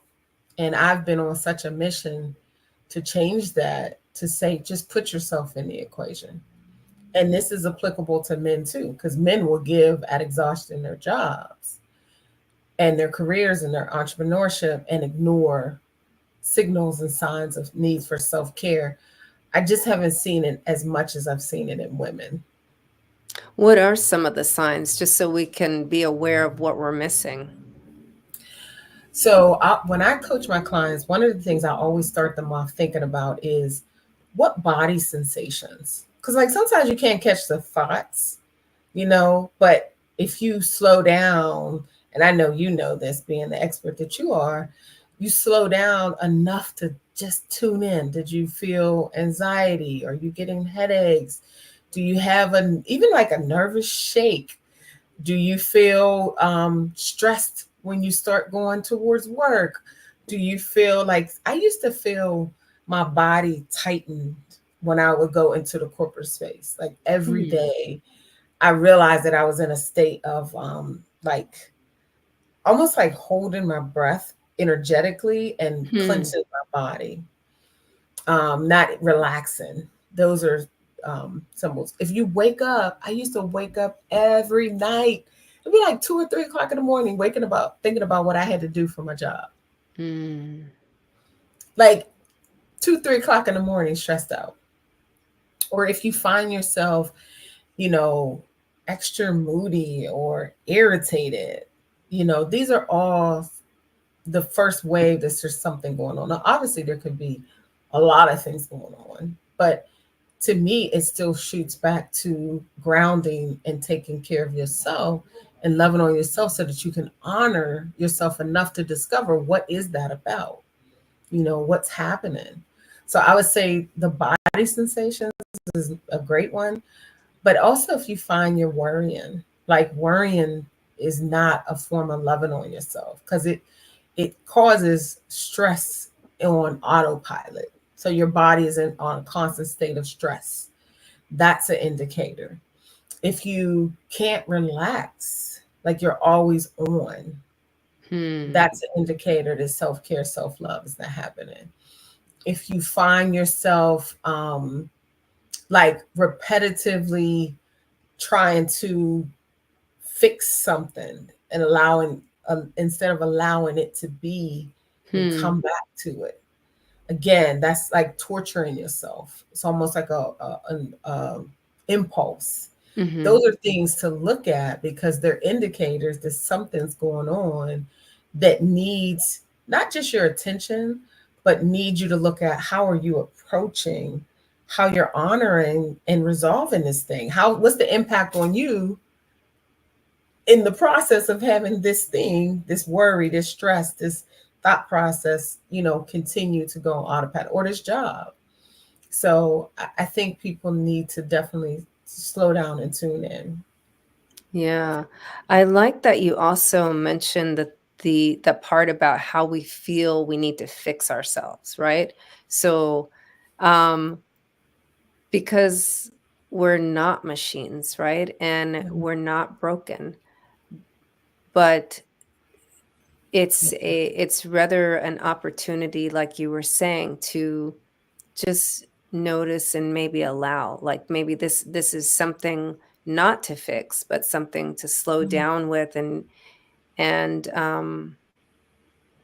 create community around or seek some support with or something like this. Because one of the things that I have come across, and the clients that I work with is that they feel like they're not complete, right? And they need that outward validation of their position, their status to complete them.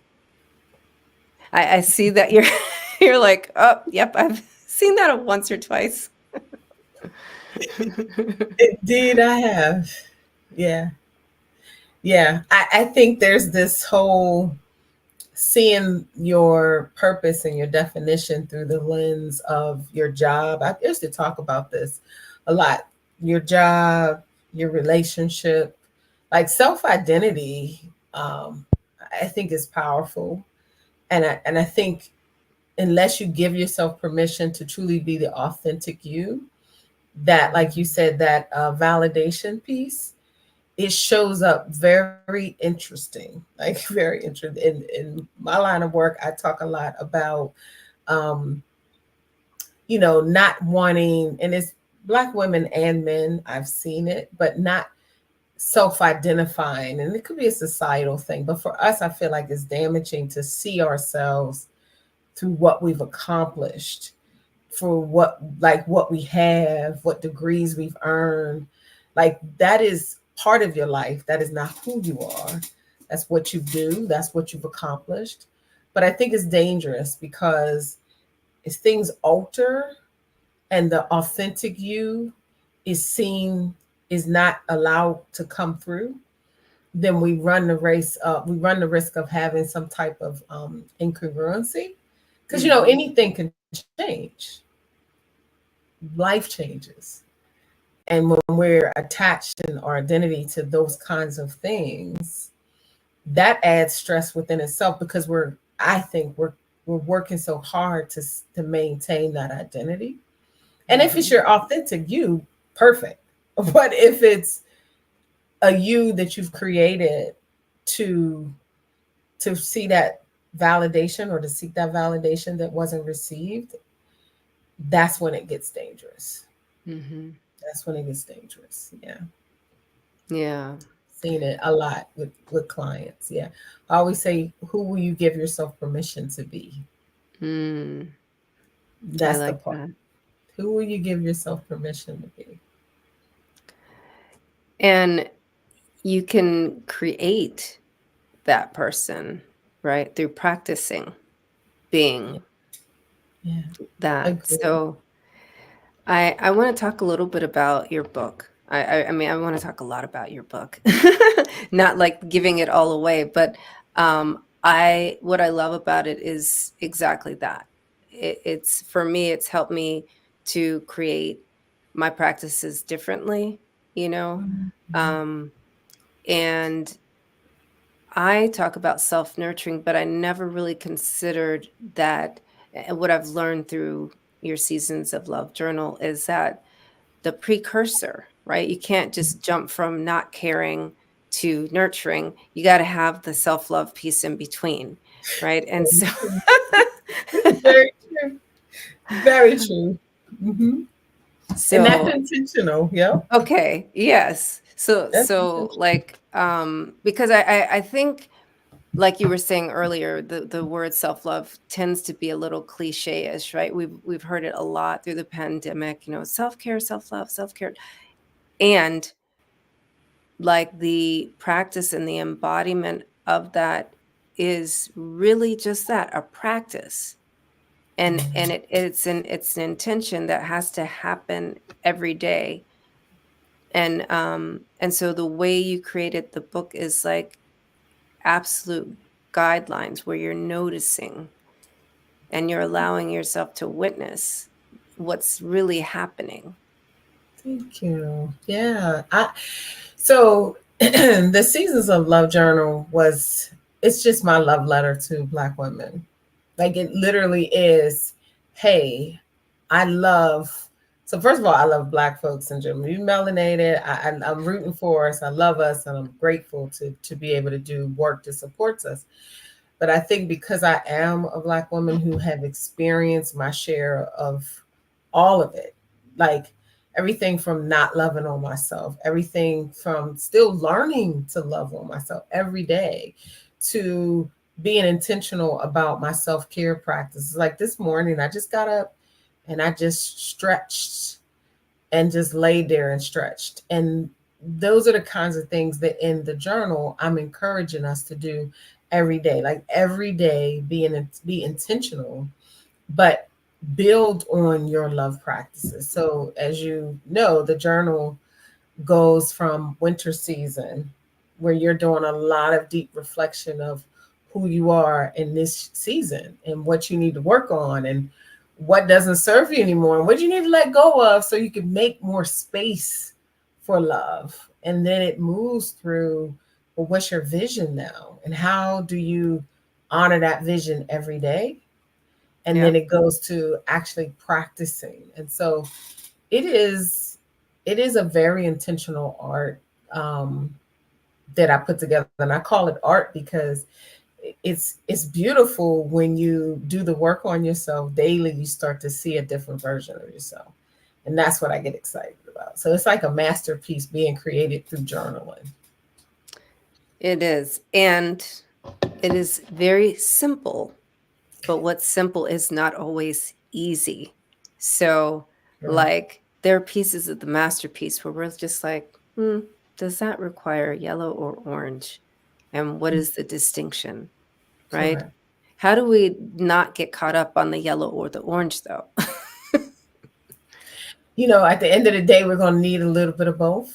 And some days we have to be willing to say, today I'm accepting orange. I'm not thinking and worrying that yellow's not in this equation. I'm just going to accept the orange. Tomorrow, I may accept more orange or I may accept yellow. I think when we are attached and not allowing ourselves to be, and you know, you talk about this a lot, like allowing ourselves to be in the moment of this is what I need, this is what I want to honor. And that's what work too. Like, hey, there are times that I know I'm caught up in work mode, but my body and my spirit just needs something different. And I'm learning to listen to that. You know, I'm learning to like say, okay, I need to take a moment to step away from work despite the fact that I got a gazillion things I'm looking at, I got deadlines I'm giving myself, but I need to step away. So I think just being. Yeah, let's talk about the stepping away bit. So, are there places that people can go to step away with you? Yeah. Whew. So there's symbolic places and there's literal places. Symbolic places are, where is your happy place out in the world? Like for me, I have a spiritual room. Sometimes I go down there and just breathe and just stretch and just lay. Sometimes my happy place is out in nature, just taking in the trees. But the actual literal place is that I know for me, I have a Seasons of Love program. And that's where I realized that women come weekly to exhale with me. Like, first thing we do is breathe. Like, and we intentionally be like, let all that stuff out that we know don't serve us. Like, just don't bring it in, let it out. And then let's have the love conversations. Let's have the funny conversations. Let's have the deep dive conversation. Let's have the cry conversation. And all of that, I think, has been the space to step away. We're usually together 2 hours in the evening, once a week. And people have told me that hour and a half to 2 hours has made a huge difference in their ability to exhale and step away. And when they come back, the view is different. Because if you don't step away, it'll look the same and you won't have a different view. And you won't know what you don't know about yourself. Correct. You don't know what you don't know. And you have to be willing to take a look. Like even sometimes when I'm learning, the more I step into my CEO mindset, the more I give myself permission to like break up some of my intensive focused things that I'm doing, and I step away and just kind of breathe, the more I learn about myself. Like sometimes I'll have thoughts and I'm like, that's interesting today. Like I had this whole conversation, that's interesting. That's my thing. I'll say to myself, that's interesting, because I allow myself to be, and it's almost like an observer watching myself. And I find it fascinating. I'm like, what's going on over there? What made you make that decision? So I think those are all factors in the success of how you move through. And my Seasons of Love course, I think it is an unapologetic space to like come together in sisterhood and really do the deep work. And I tell you, I just say this as a sidebar, we have Darius Stanton with the Love Camp, and we want to bring a men's version. We won't call it Season of Love, but we want to bring a men's version because we also recognize that men also need a space to step away and just be and exhale and breathe. And so I think exploring more and more with Darius will help us to have these two spaces for men and women so that we can come together and breathe out some of that stuff, and be better versions of ourselves. I love your word choice. When you're doing that inner inquiry, you're like, that's interesting, right? It sounds like curiosity to me. And so like for people that don't think like that of themselves, they're like inner punching bags, right? Yeah. How did you get, was there ever a time that you were like you had an inner mean girl, or you've always talked to yourself like, that's interesting, Renee? Look, I know that it was a process for me to get to here, so I'm just wondering, were you born like that? Because I wasn't. No. So I don't recall having an inner mean girl. Okay.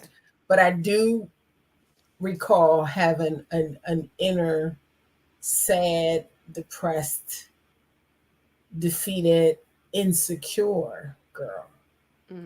And she and the mean girl are the same to me, because the abuse of the mental of who you are, what you're capable of doing, how to appreciate yourself, how to love on yourself is very, very damaging. And so I had a version of me that I used to like didn't talk to myself with confidence or love or faith. It was deflated and not good enough. And like it was always a tone of, you should be suffering because you're not enough. You should be sad because you're not enough. You should be depressed because you're not enough, or you're not who you need to be. And that took a lot of energy for years.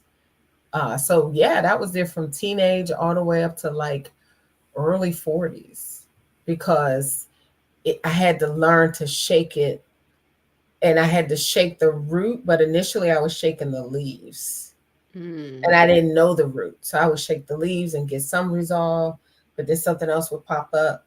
And then I was like, let me shake that leaves, and then something else would pop up. And then finally I had to get to the root. And I did a deep dive on all of my life trauma experiences, messages that were given to me, lies that I accepted. And by no stretch am I done keeping my eye on it. Because you got to, for me, I have to keep my eye. Like I always say to myself, I give tough love when I need to, but it's always wrapped inside of love. Like I might be tough. Like I might be like, girl, sometimes I'll be like, Renee, come on, get it together. What was going on with you? Like I'll literally say that to my, what was going on with you? But I say it with love coming up. I'd be like, babe, you got this. Because I think we have to be our own advocates for our own messages we tell ourselves. The world will tell us everything that isn't good for our sustainability, and we have to tell ourselves something different. So not necessarily a mean girl, but she was a depressed girl. She was sad all the time. That's a good point, because, also that's something that happens when you're in business. Sometimes, things don't go the way you want it to go. And, it's really easy. I think Heather used the word imposter syndrome, that comes up for us. And it's through the self-love practice that you can quiet that voice and acknowledge yourself for what you're really accomplishing, who you really are, and celebrate yourself. I agree. Two things. I always say we have to give ourselves grace, because sometimes we give more grace to everybody else but ourselves. And three, I do an exercise that I really think has helped me. I'll write down all of the things that I've accomplished, and sometimes I'll do decade to decade, because I need to remember the things that I've experienced, the things I've done. And even if we haven't done enough in our businesses or in our career that we aspire to, I think we can say there are some things that we have done and get excited about the goals that we want to accomplish. But I think looking back for me has always helped me to remember stuff that I've forgotten, because we're always aiming for more. And I think there's nothing wrong with more, asterisk, unless that more is never allows us to be in a state of gratitude for what is. That's the thing. I think that, because I want more.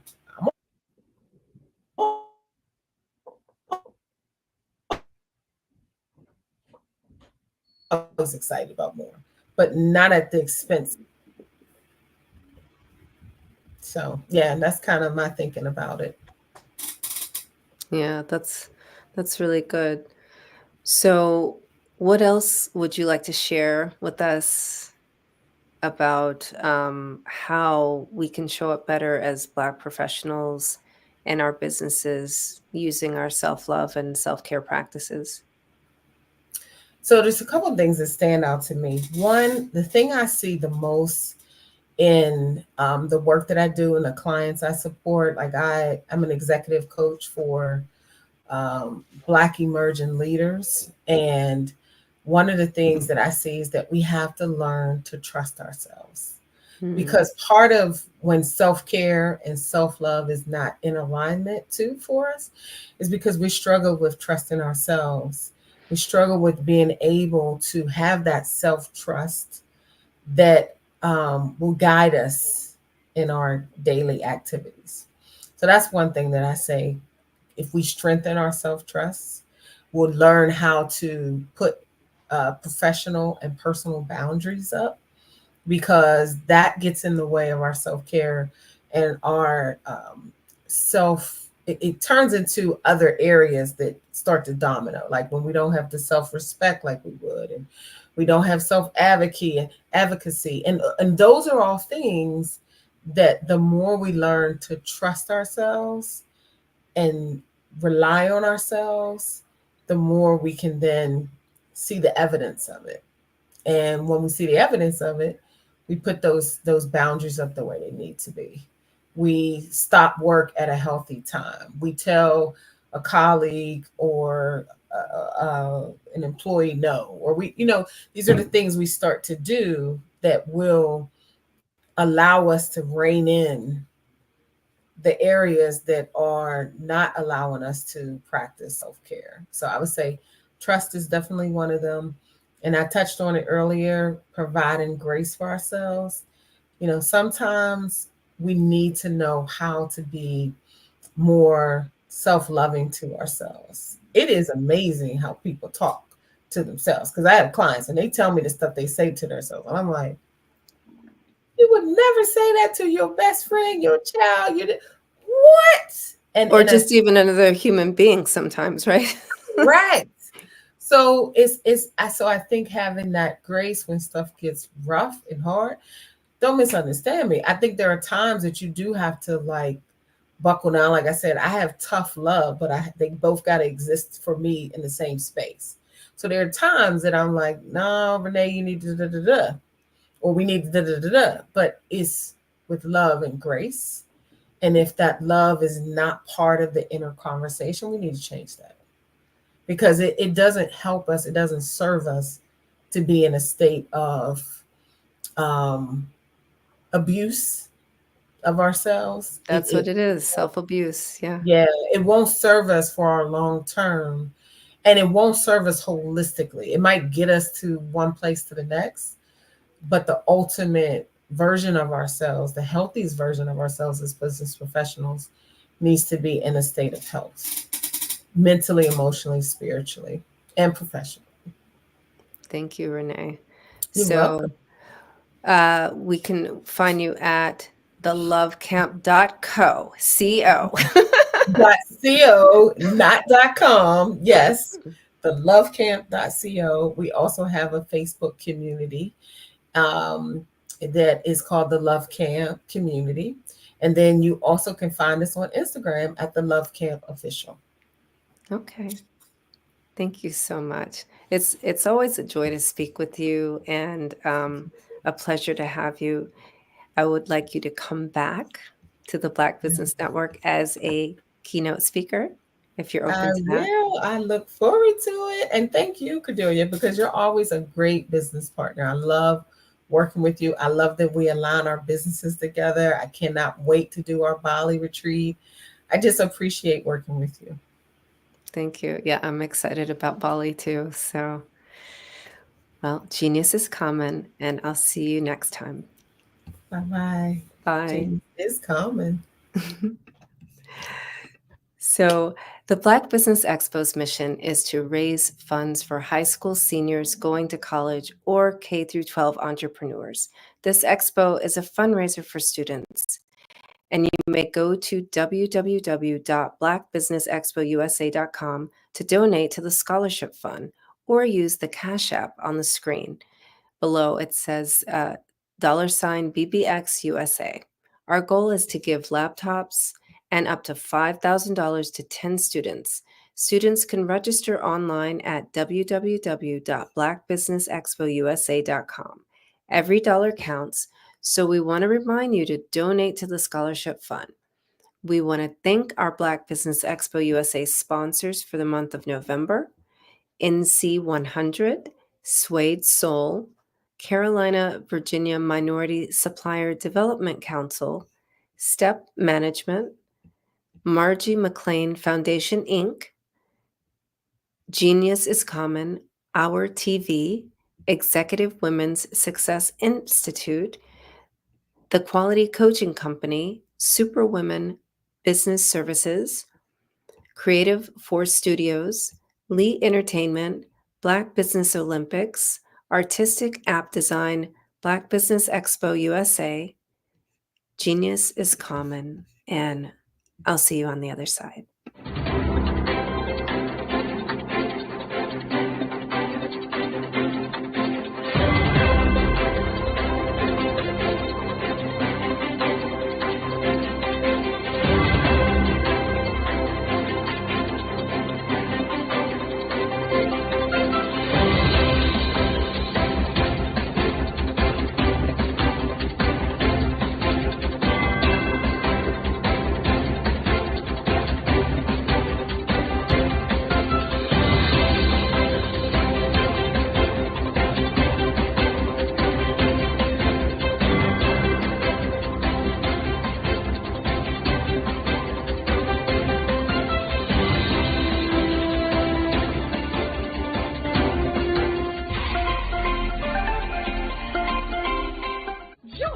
Dr. Eric Kelly III and a host of phenomenal speakers from all around the globe for this 7-day virtual event that you don't want to miss.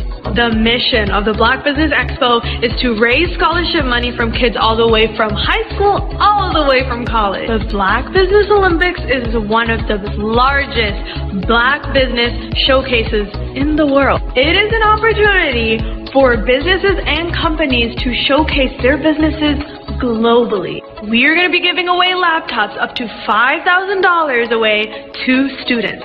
Again, I'm Olivia Appleberry, the founder of 2 Cents Finance and one of the speakers for the expo. I am so excited to see you there. For more info, go to www.blackbusinessexpousa.com or call 919-308-9090 and hope to see you there. I am Black Business. From the moment I wake until the time I sleep. Yes, I am Black Business. I am Black Business. Tell me, are you Black Business? I am Black Business. Do you support Black businesses? Listen, I support Black business because I am Black Business. Black Business Expo, one of the largest business showcases in the history of Black business in the world. The world! Sign up today at www.blackbusinessexpousa.com or call 919-308-9090. I am Black Business. I am Black Business. From the moment I wake until the time I sleep, I am Black Business. I am Black Business. Are you Black Business? I am Black Business. Do you support Black businesses? I support Black business because I am Black Business. Black Business Expo, one of the largest business showcases in the history of Black America in North Carolina. Join Dr. Eric Kelly III and a host of phenomenal speakers from all around the globe for this 7-day virtual event that you don't want to miss. The mission of the Black Business Expo is to raise scholarship money from kids all the way from high school all the way from college. The Black Business Olympics is one of the largest Black business showcases in the world. It is an opportunity for businesses and companies to showcase their businesses globally. We are going to be giving away laptops up to $5,000 away to students. Again, I'm Olivia Appleberry, the founder of 2 Cents Finance and one of the speakers for the expo. I am so excited to see you there. For more info, go to www.blackbusinessexpousa.com or call 919-308-9090 and hope to see you there. I am Black Business. From the moment I wake until the time I sleep. Yes, I am Black Business. I am Black Business. Tell me, are you Black Business? I am Black Business. Do you support Black businesses? Listen, I support Black business because I am Black Business. Black Business Expo, one of the largest business showcases in the history of Black business in the world.